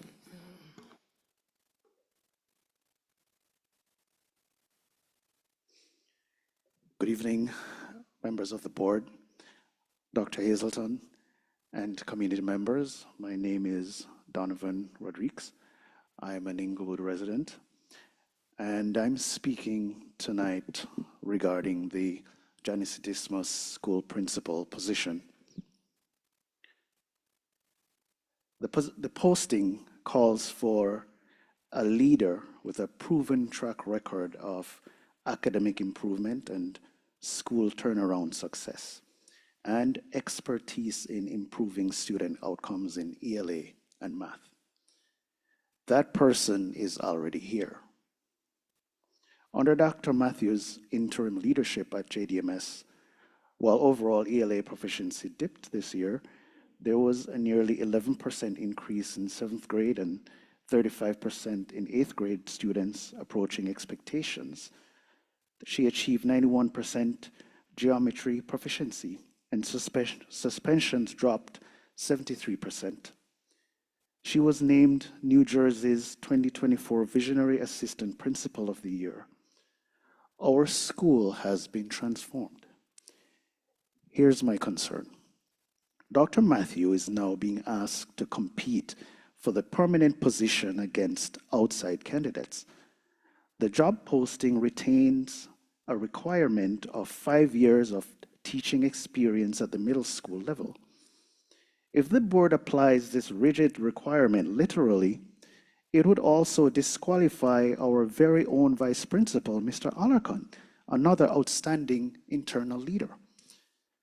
This old rule doesn't just disqualify Dr. Matthew, it disqualifies your entire proven in-house leadership team. Dr. Matthews' decade of middle school administrative leadership, supervising teachers, developing curriculum, and driving measurable achievement equals or exceeds traditional classroom experience. The results prove it. The district deemed her fully qualified when she was appointed interim principal, and she has excelled in that position. It would be inconsistent and frankly inequitable for the district now to suggest that she is unqualified to continue permanently. While Dr. Matthews' classroom teaching was at the high school level, her 10+ years of middle school administrative leadership have given her comprehensive hands-on experience in grades 7 to 8 instruction, supervision, and student development.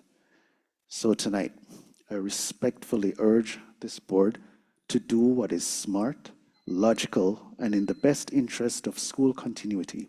I ask you to hire Dr. Laura Matthew as the permanent principal based on her exceptional qualifications, her equivalency of experience, and her undeniable proven success in the exact role. Thank you. Thank you.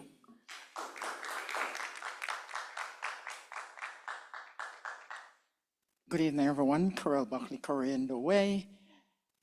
Good evening, Superintendent and board members, members of the teaching staff of Englewood, and community members as well. I too stand in support of Dr. Matthew. I'm a Christian, and 3 to 4 years ago, I stood to lead 92 churches worldwide, the youth arm. And I would have been mad and disappointed if someone else was chosen, because I was the assistant 2 years before that. Seeing that this professional has done this work and it continued to do the work, I stand in support of her, for her, and on her behalf. Common sense should prevail. If it was in another place that I'm from originally, which is Jamaica, we would use some other words, and it wouldn't. But I'm saying to us, common sense should prevail. We're all sensible. We're all, in America, we say we're smart. We should do the right thing and let common sense prevail. Thank you. Thank you. Anyone else here in person? Okay. Anyone joining us remotely with their hand raised? Yes. Ms. Campbell, you could talk. Hi, good evening. Thank you for your time. First, I want to thank Ms. Wadinsky and Dr. Scamardella from the curriculum team for responding to my messages quickly, honestly, and with helpful information. I truly appreciate their transparency and support. I had been trying to access the NJSLA data since July. That's when results came out last year. And I was able to retrieve that information and get a lot more information tonight. Thank you. I originally logged on to express my concern for sending my child to Dismiss Middle School. After tonight, I feel so much more comfortable knowing who is in the building and the efforts that they're making. When I saw the 8th grade NJSLA results myself, to see that of the 143 students tested in math, only 8 were proficient or passing. Learning tonight that 50 were moved to honors classes helps explain part of that drop. And I do feel better having that context. The overall numbers are still not good enough. And with that, a lot of critical work remains. But I have to thank Dr. Matthew and Mr. Alarcon for their leadership and clarity of their presentations. They're taking things very seriously and putting real effort into improving outcomes, as well as speaking with parents who are concerned, like myself. I'm not alone. I just happen to be the only one on still at 11 p.m. when we all have to get up very early in the morning. I look forward to meeting and exceeding the state averages. I look forward to staying in Bergen County in Inglewood. I have 18 more years in the district with the spread of my children, my expectations will remain high. But now I believe that there is hope in keeping my kids in the district through middle and high school with a clear pathway to academies and higher education.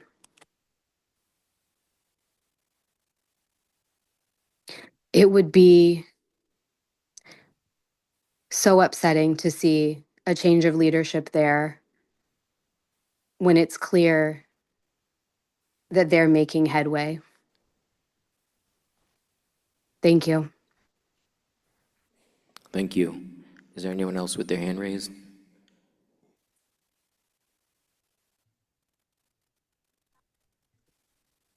Hi, it's Tony Mazak. How are you guys? Hello? Good evening. Oh, okay. I just Right. wanted to make sure you can hear me. We can hear you. Please proceed. Okay. So I'm just listening to the board meeting as I do all the time. And it's disturbing to hear of the vacancy for vice principal when there is a qualified one. But I do know, like in certain positions, that the district or may have to post the position just to be fair. I want to know if you can explain tonight if that is why the position is posted as just protocol, quote unquote, and that the job is already hers technically, or maybe you can't say. But I do want to say that I met Dr. Matthews as a parent, not as a faculty of the school. Her son and my son were in after school together, and we would just chat. And she's always at every event, every school function. And so I just want to say that as a parent in the community, it's great when we have community people working in our schools. It's great when our students can be out and about, not in a school activity, and see in the supermarket a teacher, a principal, or someone that they can relate to. And it's disappointing because I have heard bad things about the junior high school since I moved here in 2018. And without realizing that she was the principal, I'm hearing good things, which is a breath of fresh air because my son is next year, going to be in that school. So I want to know if tonight you're going to give a response to everyone's concern, or are you just going to not say anything and just let our concerns be brushed away? That's all. Thank you. Thank you. Is there anyone else with the hand raised? No, okay. It's 11:11. I did want to take 5 minutes to talk about the policy 0164, which is the agenda order, because I had a suggestion. So could we extend just 5 minutes so we can discuss this? 5 minutes. We're going to have to extend it half an hour, right? No. Well, we passed it on first reading. So is there, let's extend 5 minutes. If there's debate, then we will end in 5 minutes. Can I get a motion to extend just 5 minutes? 10 minutes, so moved. 10 minutes is the Second. motion. Second. All right, roll call to extend 10 minutes. Mr. Flores, Yes. Dr. Banks, No. Ms. Wiggins, Yes. Ms. Hicks, No. Mr. Matthews, Yes. Ms. Haber, Yes. Ms. Banks Watson, No. Ms. Rivera, No. Mr. Feinstein. Yes. We have 6. We have 6. Oh, it passes, you have 6. Okay, 1, 2, all right. 4, 5, 6. So I wanted to bring this up because we passed it on first reading tonight. This would not go into effect until we pass it second reading next month. So I was going to make a motion to, what am I doing? Not expand. You're tired. Suspend, sorry, suspend. Oh my God, it's late. 0164. To suspend the policy so we could put in place the new policy order. If not, we have to wait till December. So that's what I wanted to discuss so we could do it in our November meeting. Hey, say that again. What are we doing? What's the question? Currently, we just passed this 0164, which is the new agenda order. We made a few adjustments. We passed it on first reading. It would not go into effect until it gets past second reading, which happens in our November meeting, so we wouldn't be able to implement the change until December. I'm suggesting that we suspend it through the end of November, which would allow us to use the new order at our November meeting, where we would then pass it on second reading and would become an official policy in December. I'll go along with that to prove I'm warm and fuzzy. I mean, I'm okay with that. I don't understand the mechanism, but that sounds great. You're saying let's implement it sooner than later. Correct. Basically, I'm all for that, yes. We implemented a month earlier. That's, Yes. yes. But we have to suspend it because currently the current policy is still in effect until we pass it on second reading, which wouldn't happen until next month. Second it. Okay. And You don't second the forget motion? old business. Okay, so the motion is to suspend policy 0164 through November 30th. And David seconded it. Is there any further discussion on that? Okay, so roll call to suspend policy 0164.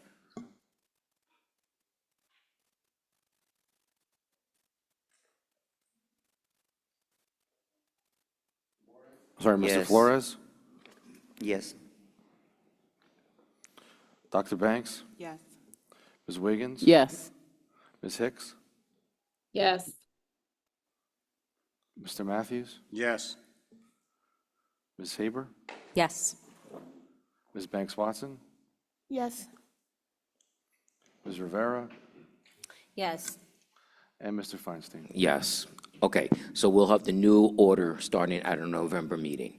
Okay, and I wanted to do that so that the public knows that their comments on consent agenda is going to happen much earlier, not like tonight where it happened at 10:30 or 11. Okay? We're almost at, Old and new business. we don't have much time, David, so unless this is really just have 60 pressing. seconds. So go ahead. Okay, I just want to commend the administration on several things that I've attended since the last meeting, and Techtober, absolutely 5 stars. I learned a lot about AI. I was only able to stay till 12 o'clock, but it was great, and I took some really good information. Math night at the high school with the algebra project. I also attended Hispanic Heritage Celebration here on Tuesday night. That was really great. My wife attended with me, and I attended on my birthday to show you my commitment. I could have been at, I don't know, Les Bernardine in New York City or something. Also, I attended the session where we had Princeton, the University of Michigan, and Boston College at the high school where they had a presentation for the students. It was a nice attendance. Also, opening session, I think they called it the convocation. Last thing I just want to say is I hope that we will have a science presentation. Thank you, Ms. Banks. I hope you will have a science presentation in the public soon, and thank you very much. Okay, Elise. Oh, sorry. So since January, I believe that this entire process has been marked by chaos and confusion. The test scores reflect that, and we're not going to blame the building leaders, but I do feel like there's a strong priority on entertainment and social service, and we're not an entertainment nor social service entity. We're an educational entity, and if we see that the numbers are low for Parent University, maybe we need to shift gears and put those resources resources into academic standards. A couple of things I want to point out. Since I've been here, I realized that we discussed this, but for some reason, the committee meeting, we didn't discuss committee meetings in that month. And I don't think committee meetings, nor old or new business, should ever be skipped. But there was a month where we learned that there was $80,000 missing, and we never discussed it again. Then I think about when I went on a school Wednesday walkthrough a couple of weeks ago, and the cyber cafe looks better than the standardized classroom. So I think we're putting more of an emphasis on the aesthetics in terms of what it looks like instead of what it really is. Another thing, we kind of swept under the rug that some board members, and we still don't know all of who they are, received documents to their home, and no one knows that where they came from. They were documented saying that they came from the school district, but we never talked about it again. Then I'm noticing as of late, there are emails that are missing. I'm going back to when I first got on the board, and I can't find really important emails that I don't have anymore. Last thing I want to say is we spend too much time and energy on things that are not as important. For example, we spent more time discussing JCC versus Bergen Pack than we did with the presentations, and we all had 3 minutes to make a comment, but that night just went on and on. I gotta say, I no longer want to be complicit in an environment where we're constantly receiving all of these emails and things from administrators and teachers saying that they're being treated unfairly. As a member of this board, as a member of the community, as a parent, but at first, as a child of God, I will no longer stand by and then watch injustices, unfairness. We as a board watch the superintendent berate a former employee right in front of us. I will no longer be complicit in any of these matters, which is why I'm speaking out tonight. Things don't have to change, they have to improve, and it starts from the top down. Can I have a motion to seconds? It'll be quick. Oh, one more thing. Board members got to stop eating and taking phone calls during public meeting. It's very, very disrespectful. Because they got up in such a disrespectful way, I just wanted to point out that there were several board members who found it, they had better things to do than stay till the end of the meeting. Just wanted to point out that out. It was very noisy earlier. But so this is the old business I wanted to bring up. One was we talked about changing the budget process, the timeline for the budget, so that we would have more opportunity to review it and give feedback. We'd have more opportunity for the public to give feedback. I know things have been very busy, but I wanted to bring that up because I'm still, time is getting away from us. And really, if we're going to extend that timeline in any meaningful way, it should have been yesterday, right? Because before we know it, we're just going to be in the position to have the same timeline we did last year, and I hope that's not the intent. I know you guys have been super busy, but I wanted to put out there the question, and at least bring up the topic of when are we going to see, can you give us some expectation of when we're going to see that? We'll be able to discuss again the timeline for the budget. I presented a timeline. I think it's much more comprehensive and much different than what you experienced last year. I've been doing this since 2006. I've won national accounting awards. I'm able to work with the staff. The budget process is going to be entirely different from the staff members that we work with to the administrators, and it does call for the review time. The problems that we have in New Jersey is there's an election for a new governor, and I don't know who's going to win. And then we don't know the new adjusted budget schedule that they're going to propose. And also to everything in the state of New Jersey in terms of education with a lot of the softwares is upside down. We have been introduced to 4 new softwares in the past 6 months.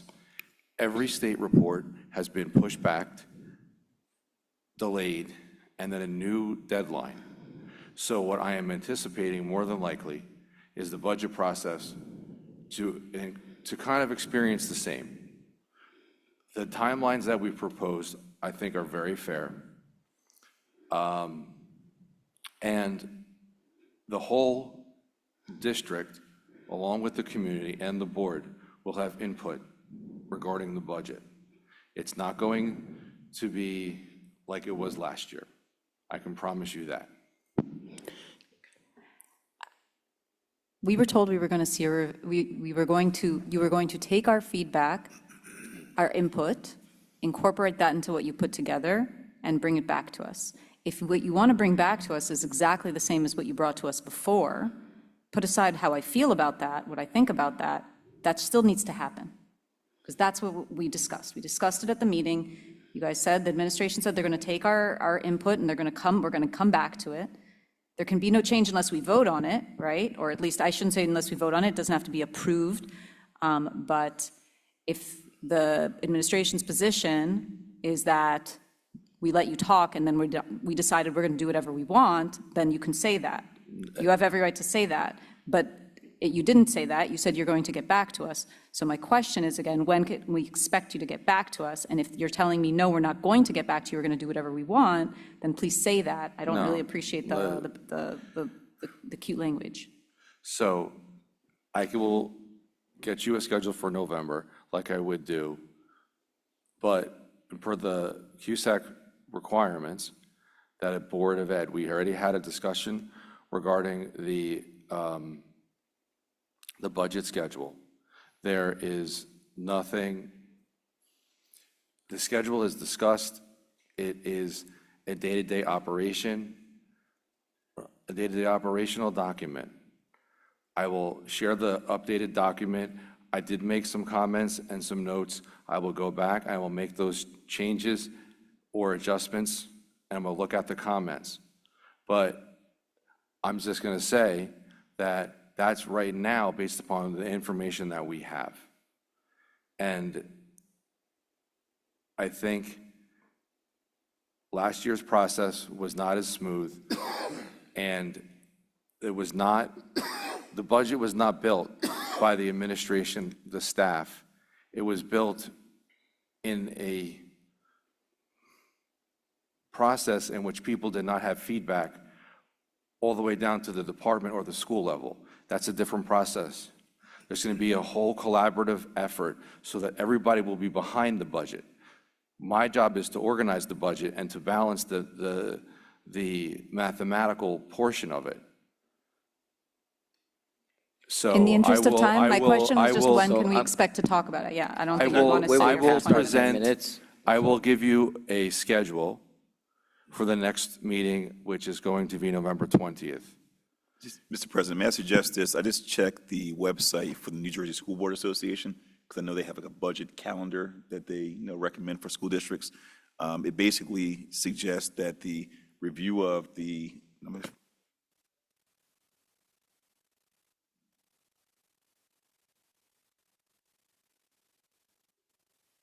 so it says January, which is after the reorganization meeting, review preliminary budget numbers, right? So the process, and you can start the process now if you wanted to. That's what we were discussing, a different timeline. No, I'm getting to that. So I think what I'm hearing, I'm just trying to do the interpretation. I hear what you're asking as a board. The budget is one of your primary responsibilities. You are elected. Once you're elected, you have 3 responsibilities: hire a superintendent, set policy, adopt a policy manual, and approve a budget. So this is within your lane. You can start that process whenever you want. I think what I hear the administration, Mr. Steinmetz, saying is that you can hypothesize, but until you get the actual budget figures from the state, it kind of puts the administration in a I'll say, and the board, in a position of speculation versus looking at the real numbers. So what I'm saying is, yes, start with your wish list, with your priorities, with where areas you want to decrease spending and or increase spending, perhaps based upon the current year's budget, whenever you want, but you might not be able to have a real conversation until the state aid figures are released. That's all. I'm going to say I started the budget process probably sometime in August when I started a budget folder, and I started to put things in the folder that I wanted to plan for. And that has started already. And the other part of the budget process is actually lining up this year's budget with the proper appropriations so that that is the floor for the upcoming budget for 26-27. And I've been continuing to do that. So I just hope that you all just give us the time, trust the process, and are able to let us go through the process as a administration, which the budget build will be a detailed budget report that everybody's going to type in all their information into a software with their dollar amounts and their exact items, so that you're going to have a very clear picture on exactly what is budgeted. And I will share that with everybody. So it's much different, I think, than what was presented at least last year. And I'm just going to end with that. And I just would like us to have a fair chance to, as a whole administrative body, to, I'm trying to think of my thought because I'm holding the button. I would like to have the administration have a very fair chance to build a budget as a team and work as a team, and then work with the board as a team and get everybody behind the budget and the appropriations and everything that we put into it. This is my job, is to balance the numbers and to double check that things aren't double budgeted or we didn't miss something that we have a contract for. But at the end of the day, this is the district's budget. And my job is to help coordinate that. And I've done a very good job in my time in this position doing that. And I just hope that I'm given the opportunity to do that. Okay, we're 10 minutes over. I'm just going to say something, Bill. I'm going to have my chance to say something. What I heard today from the public was common sense. Common sense to me is to get respect, you need to give respect. Okay, the only reason why I'm staying right here is because I respect everybody else's time and I'm staying this late. That's all I have to say. Thank you. I want to say one more thing. Please quote me correctly. We need to increase the salary of the security guards and give them a livable wage. That $28,500 is not enough to survive in Bergen County. Quote me correctly. We're totally disrespecting what we all agreed to. I allowed it to go on over 10 minutes so Mr. Steinmetz could respond, but I'm going to ask for a motion to adjourn. So move. Second. Second, all in favor? Aye.